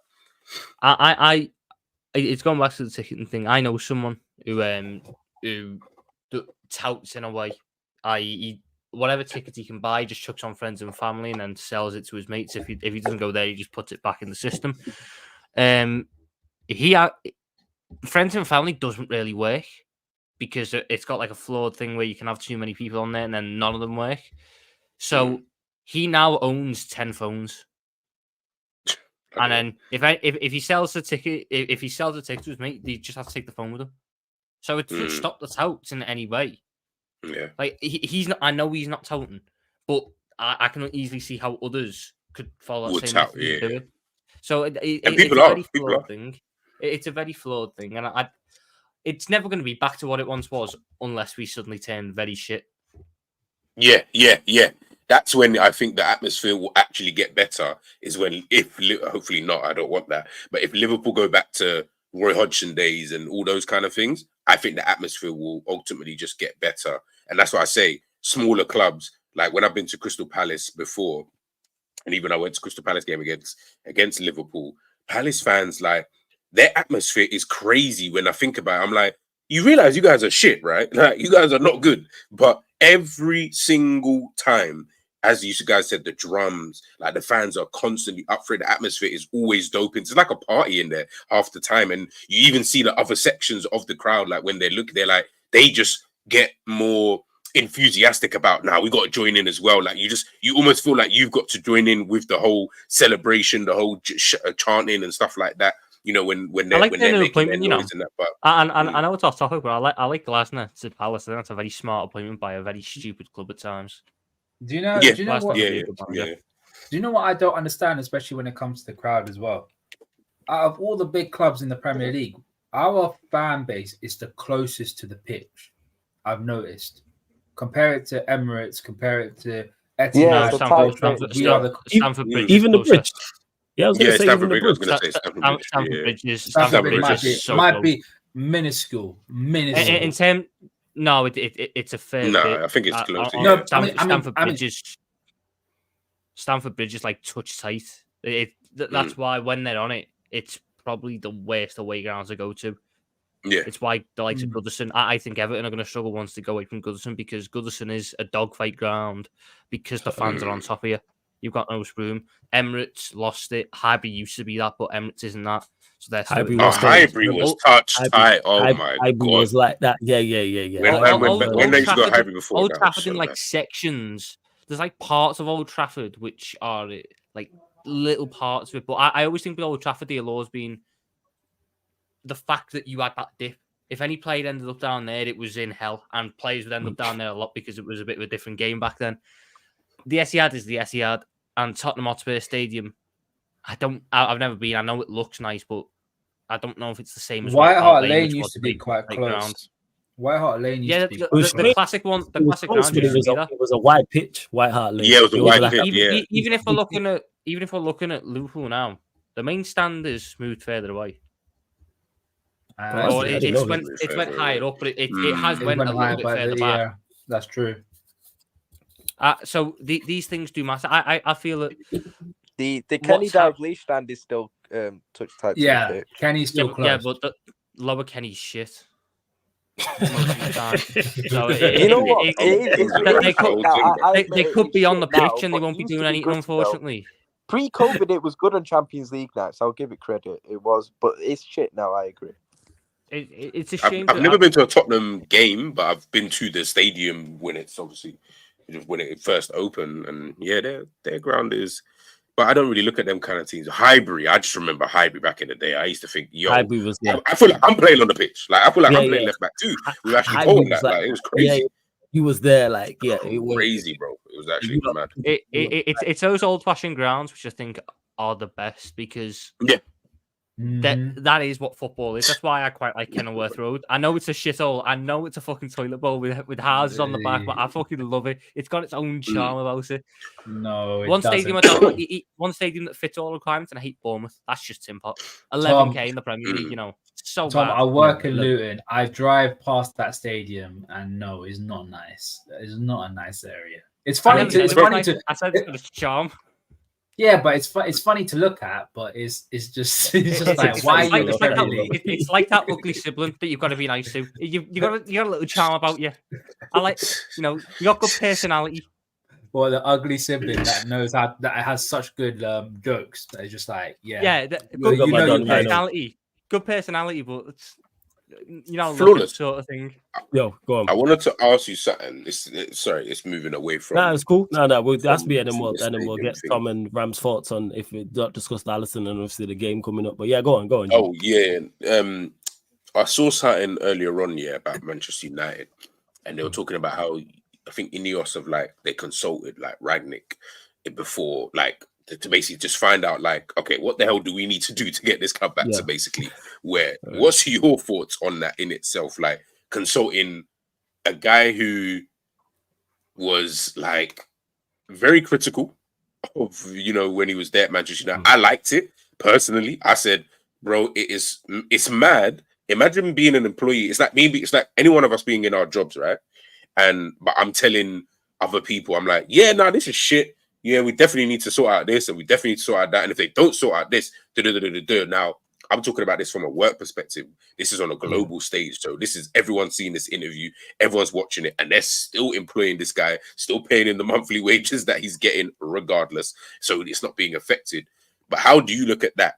And would you be open to someone like Ratcliffe being back in some type of role at Manchester United? I actually didn't know that. So this is the first I'm hearing of the. Oh yeah, I saw it earlier today still. And if that is true, props to them. Who better to get than someone who was on the inside of what was going on and was so critical whilst he was there. So if you're trying to find out the inner workings and why everything is so bad, why not ask Ratcliffe? Imagine that he said that publicly. Imagine what he didn't say. Imagine what he seen after that. Yeah. Imagine what he didn't say, because that was only a short press conference. Imagine what he's seen afterwards. Who says to say he's not got still links in the club? Plus, on top of that, you're talking to someone who's been highly successful at what they've done. Rangnick is very, very well decorated in that type. So you are talking to the right people. Same way, if we decided to go get Rangnick back in some capacity, I'm all for it. Everyone knows what Rangnick did. I'm sure Ram, off the top of his head, can list off the names of the players that he recommended and brought through. So his resume speaks for itself. So if they've done that, that's another impressive, that's another clever step in the right direction. And that's something you don't associate with Manchester United and our board. So if they did do that, props to them, whether they get him back or not. But and also that goes to show that they're trying to fix it. Okay, what is that? Rather than us assess it, you tell us what's wrong, because it's something that we might not know because we're new here, but you know the inner workings, that type of thing. So yeah, I'm all for that. I'm all for that if they did that. For real, for real. And you lot continue to run up the likes, continue to hit the subscribe button. We are going to close out shortly. We are doing the Man United podcast straight after this. Will, you asked me if we're doing clubs tonight. Yes, but I'll have to push it back. But yes, we will be running clubs tonight on the gaming channel. Make sure you go subscribe. Make sure you get over to the playback for the NBA watch-alongs as well. Let's see what you lot are saying. Isn't it All-Star weekend? Yeah, it is All-Star weekend, so I'm not doing the All-Star game, but like just in general, we're over on playback for NBA watch-alongs, where if you have an NBA League Pass, people, then you can watch along with us on the same live stream, and it will be actually be to the side of us as well. Big up to Randy, says Flawless, my saver. You are great. Snow Bunny is lucky. Big up, appreciated, man. Much appreciated. You're just gonna bypass that. Finally, Flawless, I'm tired, man. I've been saying the same thing over and over again. I'm just going to bypass it. Flawless, finally I catch Flawless live. I'm happy to be here. Hey, big up to you, Randy, man, and appreciate the 2 super chats as well. But we'll go to you, Ram. Alisson injury. Thoughts? Of course, it's shit, man. Shit. No, that's your guy. I forgot about that. That's your guy. That's your guy. My guy. That's my guy. Of course, I'm going to be a little bit annoyed about that. But can I ask you how he's managed to pick up a hamstring injury as a goalkeeper? Fuck knows. Maybe too many barbecues, man. And this isn't even the first one. He constantly does his fucking hamstring as a goalkeeper. Nah, it's actually quite impressive. The first one running off the line to sweep. That's what it is. So that sweeping. Nah, the first one made sense, because the first one, when he first got it, he was very unhealthy. Like he was a bit plumpy when he was like in 2019-20. This one don't make sense because this guy's actually a little bit more leaner, lost a little bit of weight, and obviously a little bit more faster. So maybe them barbecues are just catching up with him, man. Too many barbecues, too much oil. You know what I mean? Just like man needs to sort out his diet. You know what I mean? Honestly, you're asking the wrong person, because I do not know what the fuck he's doing. I don't know how you can get a hamstring injury. I don't know if it's Klopp telling him to do laps around the pitch. I don't know what he's doing, but I'm a little bit concerned because I'm not too convinced with Kelleher. I'm gonna be playing Kelleher. I said it in the summer transfer window. If we got £25 million for Kelleher, I am biting your hand off and I'm taking that money.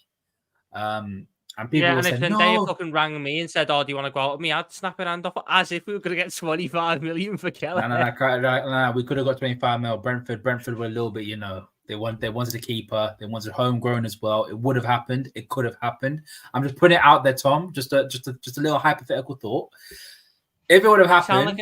You sound like the Arsenal fans who sit there and say we're going to get 45 million for Nketiah, even though his career high season was 5 goals. We were never going to get that for Kelleher. That's mad, yo. 5 goals is crazy. That's crazy. But that's like I'm putting numbers out there, Tom. I'm just putting it out there. My main concern is the only thing that he excels at. He's like the complete opposite of Alisson to an extent. He excels with the ball at his feet, but everything else is just a little bit, it's not that great. You might have been harsh. Great. You might have been harsh. I'm not being harsh, right? I'm not being harsh. I like Kelleher. I like Kelleher. Sometimes he sometimes needs to remember that he's allowed to use his hands. He sometimes forgets that and just tries to throw his feet at everything. Tom, you hear yourself. He can use his hands. He sometimes needs to remember he needs to use his hands. He's a goalkeeper. No, because some games, i.e. the last game he played, he was very good at it. He made a number of really good saves. It's just other games where he sits there and shots that he could save if he went down with a hand, he tries to throw a foot at and it fucking bounces weirdly or something. he's inconsistent, but that's going to happen when you play about fucking 5 games. Now, I said this earlier on. I don't think you two were on the stream at this time. People are way too harsh on Keller, and he's unlucky, bro, because what you have to remember is, I said this earlier on, we have the best goalkeeper we watch the best goalkeeper in the world week in, week out, and we've been watching him for years at the end of the day. Pretty much anyone's going to look shit compared to him, bro. Keller is not a bad keeper. Like, he really is. Any goalkeeper not called Alisson is going to look shit to us Liverpool fans because we watch Alisson, the best keeper in the world, week in, week out. It's unlucky on Keller, bro. Keller is not a bad keeper. But like, he really isn't. It's not that I'm saying he's not saying he's a world beater or anything. But he's not, because again, I'll put the cases behind the Fulham game. I guarantee you about 2 of them goals out of the 3 that Fulham scored. Yeah, that was a bad game from him. I admit it. Like, and that's what I'm worried about. And remember, but this guy's also kept a clean sheet in a cup final for us, bro. Like, we can't forget stuff like that either. I mean, yeah, he did. Also, we had to thank Mason. And he pulled off some good saves in that game. Let's not act like he didn't. Yeah, but we also need to thank Mason Mount for that cup. I think you can create an argument either way with Kelleher. I don't think he's been as bad as people say this year. But if someone was to say to me he's only got 2 clean sheets in 13 appearances this year, I go, fucking hell, it's not great.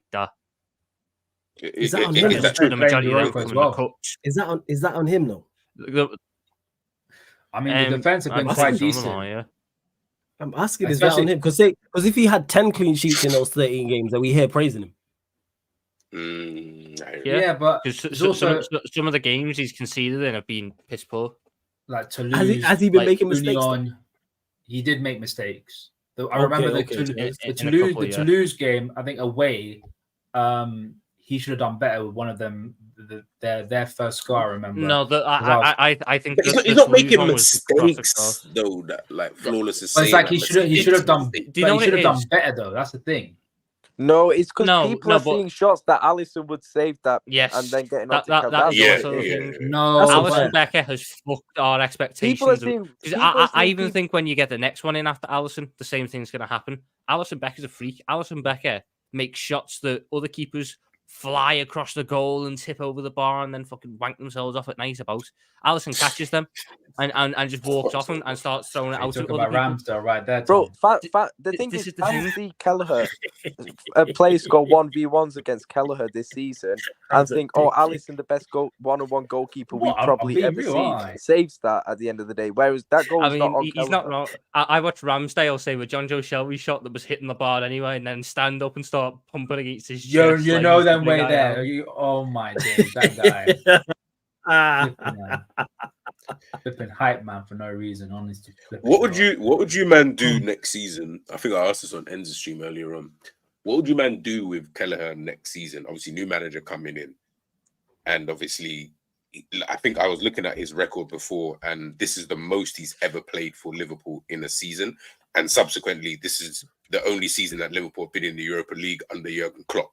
So that tells me that when we're back in the Champions League, this guy ain't seeing no minutes. Do you get what I'm trying to say? Like he ain't gonna get the minutes like he did before, and he was only getting minutes when we were going far in competitions, and maybe the 1 or 2 Premier League games that he might play at the end of a season when we've kind of finished up the season, kind of thing. So, what would you do with him next season? Like, do we need to look at maybe a younger goalkeeper? Enzo's talking about Trafford from Burnley. I think he's a really good young goalkeeper. Man. He's ass. Nah, he's not ass. Bro, you got to take context. Man's playing for Burnley, bro. He's not playing for like but it's not even. That's not even the issue. You'd have to spend money on him. You'd have to spend a lot of money on him, and I don't see why we'd spend the money on him to have him be second choice and just stagnate his development. That would just be. But that's what we're doing with Kelleher, though. So what do we do? He's a second choice, bro. But Kelleher. No, it's different with Kelleher because Kelleher didn't cost us anything. You can. Kelleher was. He was there. Pitaluga, Harvey Davies. Just saying. Yeah, I don't want none of them. Oh my god! Do not say Pitaluga. The man had one of those. I want to bear in mind he's playing in the Irish League at the minute, and he got dropped after his debut. Harvey Davies. I've got stocks on Harvey Davies. I want to see him play. Listen, you see, guys are fraud, man. No, why? You see the issue. People had the same thing for Kelleher, but now you're starting to rate him. Kelleher, remember Kelleher's first game. No, Ryan, don't do it. Kelleher's first game for us was against Arsenal in the League Cup. You man are shame. Ram stuck with Ryan shit, you know. He's stuck with Ryan. And you know what the craziest part is? I say this, I say this all the time, yo. When Ram first was like when I first met Ram and he's on the channel, he's like, yo, why are you so harsh to Ryan all the time? Why do you just hear him? But now he's more harsh than anyone else. But what I'm trying to say is that like we're looking at Keller, yeah. I don't know what he's on in terms of if he's just calm being at obviously it's difficult because you have the best. We're not in an Arsenal situation where it's like, they're both kind of the same level, so you can play one. I might even play, so you don't mind staying in that kind of environment because they could potentially swap. But when we're looking at goalkeepers, I know they're second choice, and I'm not saying I'm putting much stock in a second choice. They can be obviously be a good enough level to be able to step in, but I'm not too fussed. But I'm looking at Keller and I'm like, you're Republic of Ireland international. You ain't getting games here, bro. This is the most you've ever played for Liverpool, and this is only purely because we're in the Europa League. Once you go back to Champions League, you're going to be back to 10 games, if that, a season. So then now what? Like, you're happy with the 10 games a season kind of thing and just going throughout your 25 years old, 26 next season? Like, how does that look like for yourself? Like, I feel that ultimately we're either going to have to we're either going to need to have another good young keeper come through. I don't think you should buy one because I don't see the point in buying one because then it's a financial investment that you're never going to get back in that sense. You either go and get a young one through the academy or you go and get an experienced homegrown one for free. Yeah, that's what I'm on. I'm on getting an experienced goalkeeper, like having a Keylor Navas type of goalkeeper who's just second choice. You ideally need him to be homegrown though, because you don't want to waste a non-homegrown. Nah, I'm not the Scott Carson hype shit. Ron Roberts either. The thing is, no, your number two goalkeeper, but you kind of need to be homegrown. I hear that you're barely seeing him. Like G's been saying, like if it's 5 games a season. Bro, we're about to see him for the rest of the season, bro. Like, honestly speaking. But it's an exception to the rule. You don't normally if you were to ask me right now who I'd go for, because I've got the list up here of all the goalkeepers with expiring contracts. Bro, David De Gea is available. Yeah, go get De Gea, man. I am not. I don't mind having him as second choice goalkeeper. He's better than Keller, so I don't mind. Of Adrian, cool in it, like whatever. Third choice. Genuinely speaking, I think the best option out of all the players who have expiring deals at the end of the season, who fits homegrown quota as well, because I think they need to be homegrown. Just so we don't waste a spot. It's fucking Kasper Schmeichel. I thought he'd retired by now. Okay, but I would rather have Kasper Schmeichel than Keller. That's the point. Because he's a lot more. It's a goalkeeper. And you know what? He's probably got better. Pre-pause, he's probably got better hamstrings than Alisson. So what are we talking about? Go game. Yeah. Like, when you hit that age, bro, you know them hamstrings are the same. You know what I mean? I'm not too far off that age, and my hamstrings be fine. I don't know what you're talking about. Yeah. Hamstrings are definitely better than Alisson. I'll tell you that much. And I'm older than Alisson. Imagine that. But I didn't think that, fam. I'm just trying to. I'm saying. Like, it's because obviously, like Flawless said, man, don't even really see the second choice goalkeeper. I'm saying this more for Keller. Like, you're a Republic of Ireland international. You ain't getting games here, son. So you kind of need to start figuring out ways of. Kelleher's going to move on. Kelleher's probably going to go to like a Wolves, I reckon. They'll go to Jose Sarr. You'll go to a Wolves, and then. I mean, Jose Sarr, how old is he? 32. How old is that, brother? Yeah, I take a Jose Sarr kind of thing. He's a bum. Yeah, like I say, it's your number two goalkeeper. Remember, we're not trying to employ Courtois, you know. I'm just trying to say, it's the number two goalkeeper. Just keep Keller. No, but for Keller, Keller is not going to want to stay here at the age of 26. I said that 2 years ago, and he's still here. I don't think he's going. I feel like Klopp just forced him to stay here. Like, you don't want to stay. Klopp kind of forced him to stay. He put a gun to his head, and he's leaving. I'll tell you, he doesn't play for Republic of Ireland, does he? Because he doesn't play for us. I don't think he plays. He's in the squads, so to speak. But I think Bazanu. Yeah, Bazanu, whatever the guy's name is. He's goalkeeper. Bazunu, that's the Southampton guy, wasn't he? Yeah, I think, yeah. He plays. I don't think they know who they want to be the keeper yet, because.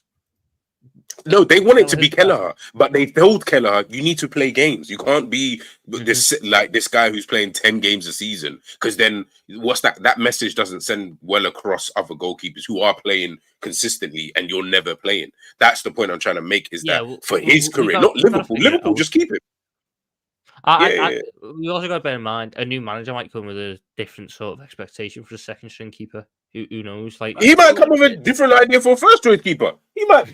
Joe Hart was fine at Manchester City until Pep Guardiola came in and said, "Nah, I need you to be able to play ball." All of a sudden, Joe Hart was not even good enough. Liverpool and tells me that we don't need Alisson Becker. Xabi Alonso can go back out of Liverpool. No, but, I don't think it's gonna. No. I don't think it's gonna be that mad. But remember, Joe Hart I think he just come off winning the Premier League Golden Glove. Sorry, the season before. England #1, and he was a good goalkeeper. No, but there was question marks there, though, weren't there? There was always question marks about Joe. Man was not saying there was question marks. He's right. No. He's right. G's right. Like, do I personally think Joe Hart was overrated? But I remember saying, people say, he's one of the best keepers in the league. Yeah, but after that Euro performance against Iceland, his stocks dropped heavily. Nah, bro, England are shit though. Like England are, I can't measure anybody to England. England are 2 goals shit, and Harry Kane wear it to Sterling, so we can be here all day asking questions. What I'm trying to say to you is that at the time when Joe Hart was there, he was one of the best goalkeepers in the league at that time. That's what Pep came in, but Pep came in and replaced him with Bravo and said, I'd rather get Bravo. Bravo. Now, go back to the Premier League that time and tell me all the best goalkeepers then. I can name what year was it? De Gea and Courtois. That was 2015. really, when you think. But they were levels above him. Yeah, they were miles clear of him. But they would at the time. That was not the conversation. At the time, that was not the conversation. I'm talking. No, not us. I'm saying general consensus. There was genuine conversations. I remember it on mainstream media talking about him being one of the best goalkeepers in the league, one of the best goalkeepers. 2015-16 season, You didn't factor in flawless. Mainstream media. He's English, so they were going to back him anyway. If that was Scott Carson. If that was Scott Carson, best believe Scott Carson would have been getting the same amount of praise because he was English. That's what we did. I hear you. We did. Tom, remember that game against Juventus where he made that decent save against Del Piero? Their stock risen so high that he ended up getting a cap for England. Okay, I'll ask you a different question then. If Kelleher was to leave, who would you want to get in then? I'll ask that instead of would you want him to leave? I think Alisson injuries got us having number 2 goalkeeper. This is your guy, Ram, man. I'm just keeping Kelleher. I can't even lie. Well, we can't keep him. No, he's saying if he left, Ryan. He's saying hypothetically if he left. No, he said, but no, we're not saying that. That's the whole point of the question. The whole question was if he's going. Yeah, G said if. He didn't say he's leaving. He said if he leaves, who would you like to get? Say Kelleher just wants to move on. He just wants to move on. Which I think he's going to want to do. Which could happen. I'm saying. So yeah, go on, G. Who do you want to get? So, bro, I'll get any you see me. I'm on. Okay, I don't bro. Go and get Chesney from fucking Juve if you want. I don't even care about because Chesney's actually. He's homegrown, isn't he? Yeah, and he would be considered as. And again, that's the type of person I'm trying to think about when I'm talking about these goalkeepers. I want someone who's just older and more experienced to be in goal, and then do what Tom said. All right, now let's get this guy from the academy, whoever that is. So if Ram's saying Harvey Davis. I don't mind you doing that because now you've got 2 goalkeepers there, 2 of which you're calm with having, and both who are very experienced at the game. But you've got the real young G who's sitting in the academy or sitting in the youth team or whatever, and you're just giving him 3 to 5 seasons where he's going to go out on loan and do his thing and blah blah blah, and then he's going to take over from Alisson. But you've at least got adequate enough cover in that kind of Fabianski. I'll take a Fabianski every day of the week as my second goal.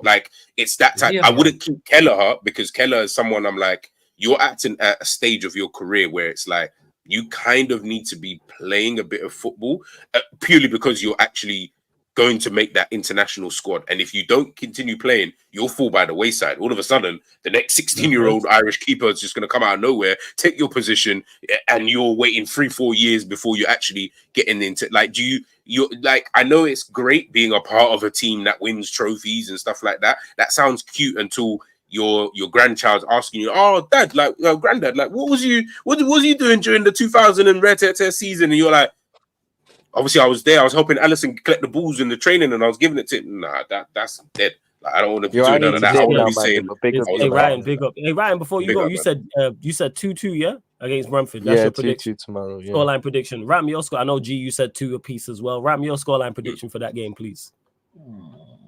Do I have to, man? I don't really want it. Yeah, of course, man. That's what we're here for. We want to hear Ram's thoughts, man. That's what the people are here for.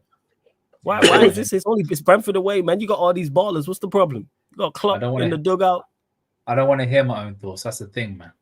You know what? I'm the feelings mutual, but the people them like you, so that's why you're here. So that's a vile. The people them like you. That's why I can't keep bringing you back. Personally, I can't stand you, but hey, the audience wants what the audience wants. Personally, I can't stand you. This guy, you know how wild that is, bro. That's what I personally can't stand you. That is the one. Hilarious. But go on, Ram, yo, score live prediction. I should have answered the question. Andrew, bro. You know like that. You should just answer the question. So then now you just do that nonsense for no reason, right? Yeah. You put yourself in this position, bro. You don't give me the gun. You know I'm gonna shoot. You know what I'm saying? You know me well enough. You're like a kid. You're like a kid. I give you a gun, you just end up shooting. For fuck's sake. Yeah, facts, man. Give me a gun with what bullets in child do you know shoots people? Yeah, Ram, you're around the wrong type of children, bro. Like you need to stay home. Yeah, that's what I'm saying. You need to get around. I'm thinking hypothetically. I mean, in America, there's a lot of stuff happening about that. So you know it is. But look, oh my god, Ram, just say your fucking prediction. I don't know why say two numbers. I need two numbers. Yeah. 2-1. There we go.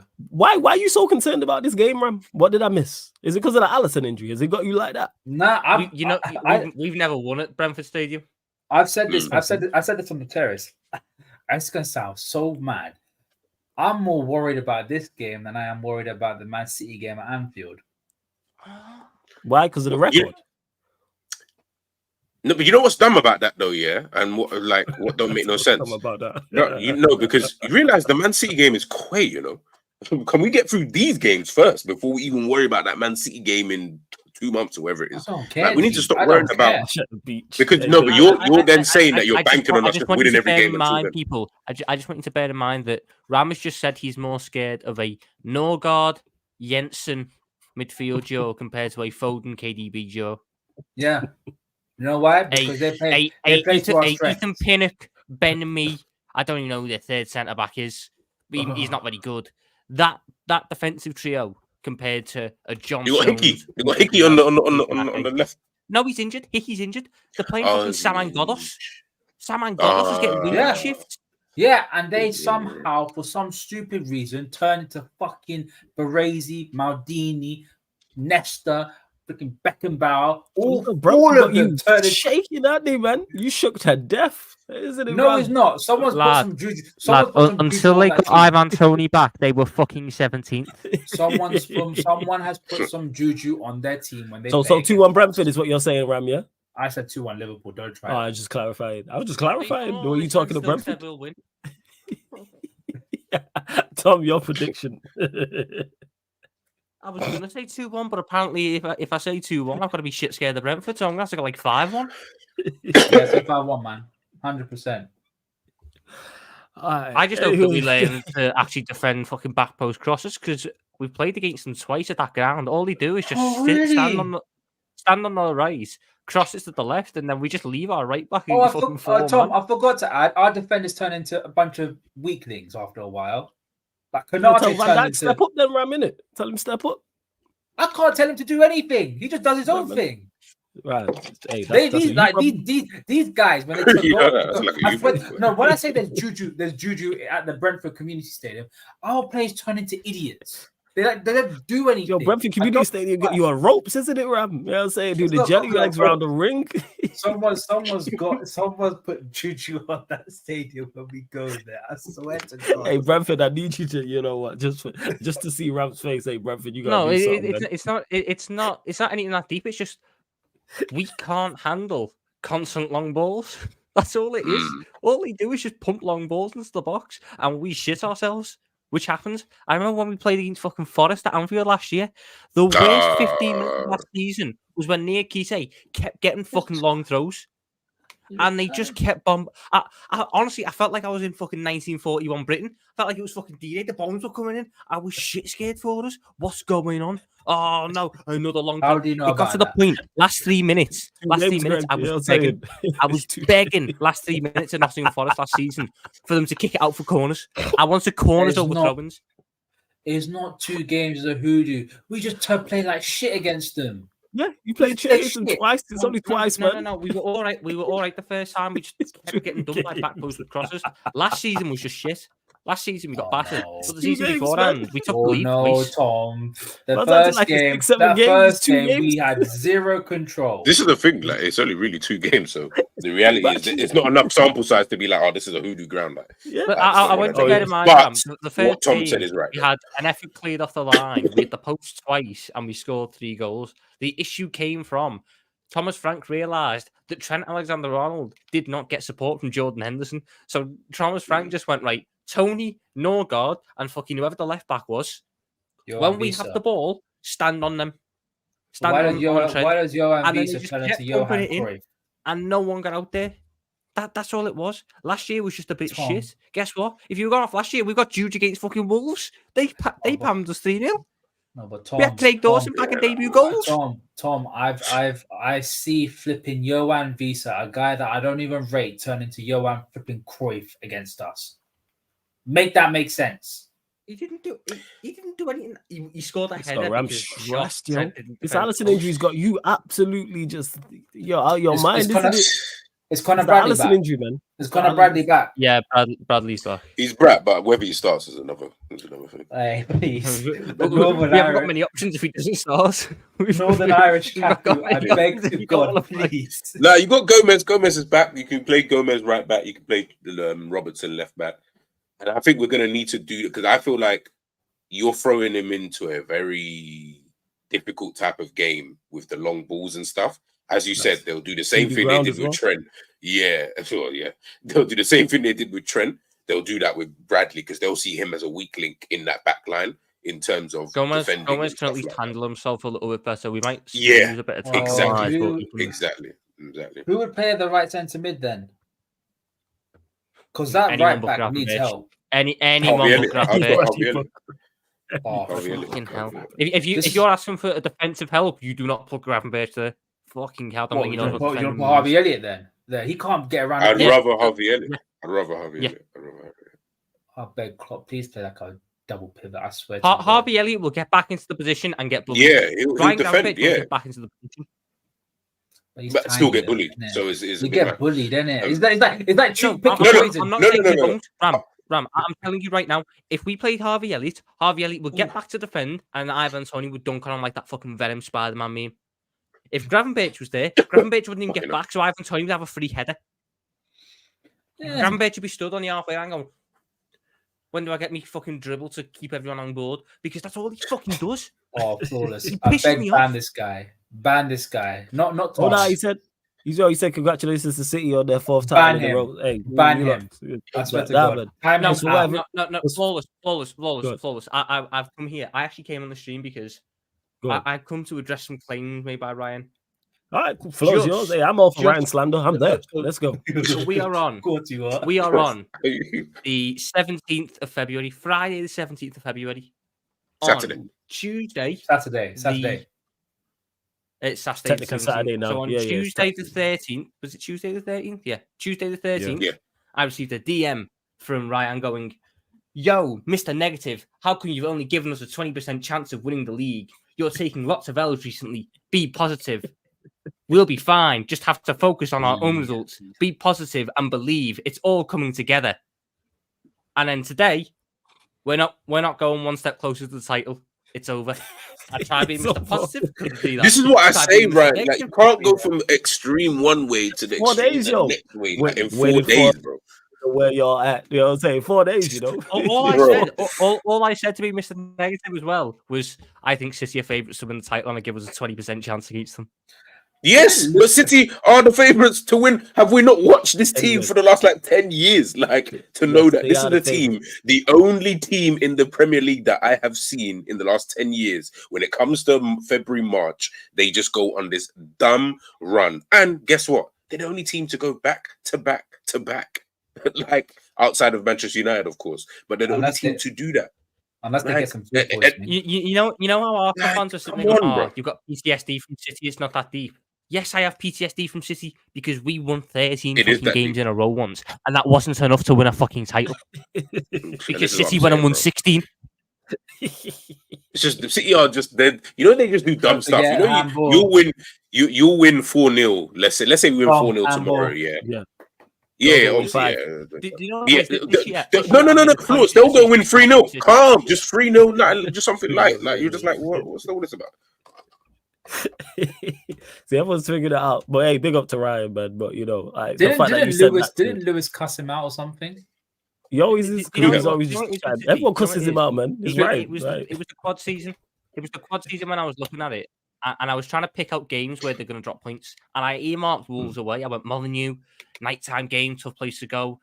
You know, Wolves had some good results there, and I watched KDB score 4 goals on his weak foot. I was like, Kevin De Bruyne, Kevin De Bruyne turned into Flippy. He won that league for Man City. He did, man. Man scored 4 goals away from home. And now he's back. He's back now. Kevin De Bruyne is back now, having missed fucking 5 months, and doesn't look like he looks like his season started now. That's what it looks like. Yeah, it doesn't look like he's been injured. Looks like he scored or assisted in every game that he has played. Just bear that in mind. Just to add, Mo Salah is still not back. Szoboszlai is now out. Trent is out. So it was always going to happen. No, but just realize what I said. I said this earlier on. Man City have had their injuries, and when they had their injuries, they were still able to maintain the course and still be close enough to everybody. Man City went away to the Club World Cup. We were all still able to play games, and we all still fucked it up. Man City have now come back and have got players back, and they've got one of the best, if not the best midfielder back in their team, and the best striker in the world in their team, back in their team, and they can now go top of the league if they just win their game in the hand. So the reality is, what Tom's saying is true. If they're not the favourites, who is the favourites? Do not put yourself through these Man City games. I have the only City game that I will watch, or I did watch, with at least an ounce of interest was when they played Everton, because I couldn't lose either way. Either City lost and we, get a boost in the title, or Everton lost and they go a step closer to getting relegated. So I win either way. They play Chelsea tomorrow. You think I'm watching that for any other reason than, can't wait to watch Chelsea get packed in? Tom. That's it. I'm not watching. I'm not going into that game tomorrow. I go, what's Poch going to do for me? What's Cole the Palmer going to do for me? Thiago Silva. Can't wait. Caicedo, Enzo. Yeah, no, because the moment Kevin De Bruyne walks out on that pitch, it's done, dusted, finished, finito. No points. Tom, you need to give up. I'm tapped out. Give up on give up on the whole Everton are going to get relegated. They're not going to. No, shout out Everton, man. They ain't get relegated. I am praying on. I'm not even a religious person. I pray every night that they get another 10 points deduction. I prayed for that would warm my heart. I am a religious person, and I prayed for them to get relegated. It's still not happening. Hold on. You should only use your religion for good. That's why, Ram. This is it. Yeah, this is why that will always. It's good for the Premier League. It's good. It'll be a good look for the Premier League if they get relegated. Hold on. Just realize this, right? Sure. KDB has played 9 games this season. He has got 2 goals and 8 assists. So he's already on 10 GA, 10 goals and assists, and he's already played 9 matches. So hear what I'm saying. I fucking hate Kevin De Bruyne. Can you tell I don't like Kevin De Bruyne? Can you tell I despise Kevin De Bruyne with everything in my being? 9 games and he's got 8 assists. I hate how good he is. I don't even know what to say about that, brother. I hate how good Kevin De Bruyne is. There's no point. Even the year we won the title, you do realise that Kevin De Bruyne put up one of the best seasons a midfielder's done in the Premier League. He should have broke that. MVP type, man. MVP. Double digits for both goals and assists. And we robbed him of a fucking Player of the Year award to give it to fucking Roadrunner Hendo. Roadrunner Hendo got Player of the Year. No, he won Player of the Year. He won Player of the Year. No, it was Hendo. Hendo won PFA Player of the Year. Hendo won, but Hendo won. That's football, right? Or did Henderson win football races? Right. Henderson won one of them. Now, football there's so many flipping awards. I don't even understand that. Why have you got PFA and then you've got like? But I think we're all in agreement here, and I'm with you lot on this. Like in regards to City, I'm like Tom. Like I'm just annoyed by them at this point. Like it's like even the Copenhagen game when it went 1-1, I didn't get excited. I didn't go to troll. I'm just like they're gonna just turn this around and win this game, and that's exactly what happened. When they go a goal down, I don't even get like, all right, let me go run banter, run jokes, because they are going to turn it around. I'm tired of it. Like you mentioned there, them winning 16 games. Like we just expect them at some point in the season to just go on a winning run. And I seen a meme and I think it was like someone said it was like January or February times every season. City just spawned with 2 games in hand. all the time. And if they win both games in hand, they go clear. It seems all the time that is the case. I'm tired of them. I really, really am. But hey, you lot, run up the likes, man. Like, check 1 2 1 2. Hit the like button. Hit the subscribe button on the channel as well, man. Roll to 10K. Have their fucking captain centre back in the second to last game of the season at 0-0 with 10 minutes to go score a fucking screamer. At what point do you just decide as a fan, I'm not putting myself through this again? When they clearly have that on their side, I'm not putting myself through that torment. I'm not putting myself through that pain. I'm not doing it. I've got better things to do. They were 2-0 down on the last day. We could not have asked for a better. Nah, but Coutinho, Gerrard, 2-0. Tyrone Mings tax. And they still fucking done it. No, Tyrone Mings tax. That tax is heavy. Tyrone Mings tax is heavy. But on a brighter note, because I want to end it on a brighter note. Go on and I get to die a happy man now. Because I get to see Thomas Muller being rattled as hell as he is. I don't know if you guys seen the video. I have never seen Thomas Muller that rattled in my life, and I love. But I don't think he was rattled. I think Thomas Muller, he's such an honest and outspoken, and obviously he's Bayern Munich. Like, you can't. There's things he could have said. Only he could have said what he said in that interview, and it be taken in whatever way it's been taken in. Anyone else, it would have looked more rattled, so to speak. I don't think it was. I think he was just speaking the truth, and he was just saying he just saw it in a situation like, bro, like, we're getting outplayed and outfucked out here. Like, there's no man's business. He was like, ready to. He don't understand. But he should have been though. He should have been though. That team. He should have been. He should have been. So, I mean, I would have done it. You've just bro. They got fucked that game. Like, honestly, played off the park by your title rivals, and your striker's average position was between Kim Min Jae and Upamecano. This guy. All I can say is I get to die a happy man now. I just want to see him seething, mad, because he. I think Ram, you need some bigger goals in life, man. Because these goals that you be setting yourself. I like how the thing that made him die happy wasn't even a Liverpool thing. It was a fucking German. It was a German. I'll die happy when we win the quad. Thomas Muller's rattled. Although I am on the train. If I saw Bruno Fernandes in tears in a post-match interview, best believe I could die a very happy man then. Tom, I've seen my team do everything. I'm already happy with Liverpool, man. I've already done everything. I'm very content. Yeah, maybe see your team do everything once. Like, I hate first.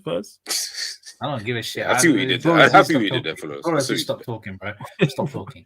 But what did that all I got to say is, I never thought I'd see the day Thomas Muller goes out the way he did like that. I never thought I'd see the day. But I get anyway, Ram, we will end on that note. Let them know where they can find you, Ram, what you got coming up, all that good stuff. It's always good chopping it up with you, my brother. I don't know what I'm going to be chopping up soon. Pause. I don't know what I'm going to put up on the Ram stand, but you can subscribe to the Ram stand. I try and put up as much content as possible. Hopefully dunk on Ryan as well, because he's talking a load of shit in the comments right now. And yeah, man, you can find me on also Sarcasm City on the terrace as well. I'll try and jump onto Sarcasm City as much as possible. Obviously, subscribe to my guys G and Tom over here. All love. And yeah, let's get the dub tomorrow. There you go. So the Ramstand, it's in the featured channels page anyway, people. Also underneath in the description, of course. The Don, Tom Lil. Tom, let them know what you got coming up, where they can find you. Always good having you on the show as well. What do I have coming up? I have absolutely no idea. You can find me at Tom Little with the one though. There you go. I'm just waiting for positive Ruben Amorim news. That's all I care about. By the way, Tom, I just want people to understand that should Ruben Amorim become our new manager, you will see new levels of shamelessness on YouTube that you have never seen before. Because the amount of people that told me that I was mental for wanting him, if he becomes the new manager, I promise you'll want everyone will want a piece of it, because I will not stop going on. I'm blocking you on every single platform. I'm not going to hear it. All right, Thomas Muller, my turn now. Don't use your head. But yeah, Ruben Amorim, that's the guy. People, make sure to take notes. Hang on a minute. Last season you wanted Thomas Tuchel. He didn't. Yeah, he wanted Amorim. We all make mistakes in life, don't we, Ram? Oh no! I bet we say that now. This Ram guy, is outrageous. G, my brother, let him know where they can find you, what you got coming up, all that good stuff. bro. Here, Sarcasm TV. Every week you'll catch me there. Big up Tom again. Big up Ryan. Yes, Ryan. Big up your damn self. Yeah, big up Rams. Big up Ryan. Yeah, to be honest, man. I'll have we're early, so I'll do a match reaction for the Sunday, and then next week I might have a couple of lives. So yeah, just stay tuned. Subscribe to the channel. Make sure you got your notification bells on, and yeah, hopefully this time next week we're not talking on Sarcasm TV saying that Liverpool have lost the game in that time. Let's hope that we're coming to Sarcasm next week with 2 wins. Yeah, let's hope it's like Ram. I'm hoping it's like Ram. You know what I'm saying? I'm hoping we got 2 games. Like Ram. We got 2 games. We got Luton in the week. We got Luton midweek. I forgot about that. Yeah, because it's Champions League. You got Luton double Wednesday, game right? week. Yeah. Yeah, it's a double game week. That's why FPL, you guys, come on, you guys got there on point your fantasy Premier League. That being said, I see you lot asking in the chat. I'll have to refine. There is a Sarcasm City TV Fantasy Premier League. I'll have to refine the code for you lot because the league is still going on. So yeah, I'll find the code back for you lot. But I know. Yeah, find the code and send it to me, please. Yeah. I'll do that stuff. Yeah, we'll do that. But love to everyone who has locked in. Hope you lot have enjoyed the show. Always enjoy the show. We will be redirecting straight to the Man United podcast. So myself and Eddie will be talking. I'll be talking more about Manchester United as well. So obviously this is just one of the crossover shows. So to answer your question, that's the next show. So don't go anywhere. I'm literally gonna go live in a second, people. Don't forget as well, we are available on all audio platforms as well. So Spotify, iTunes, Apple Podcasts, SoundCloud, wherever you listen to podcasts, wherever you stream music. If there's a podcast section, you will find Sarcasm City TV, people. And like I said, all the shows apart from watch alongs will be on there as well. Big up to Rums for joining. Big up Ryan who joined as well. Really enjoyed this. Yeah, man. Shout out Rums every single time, man. Real one. And big up the chat, man, because you lot have been real ones this show over 2 hours. Like I said, I've genuinely enjoyed this. It's always good speaking to Tom as well. Like Tom popped up. Like I say, it's like Royal Rumble settings over here. You don't know whose music's gonna hit and who's gonna come running down the ramp on Sarcasm City TV for real. But hey, big up.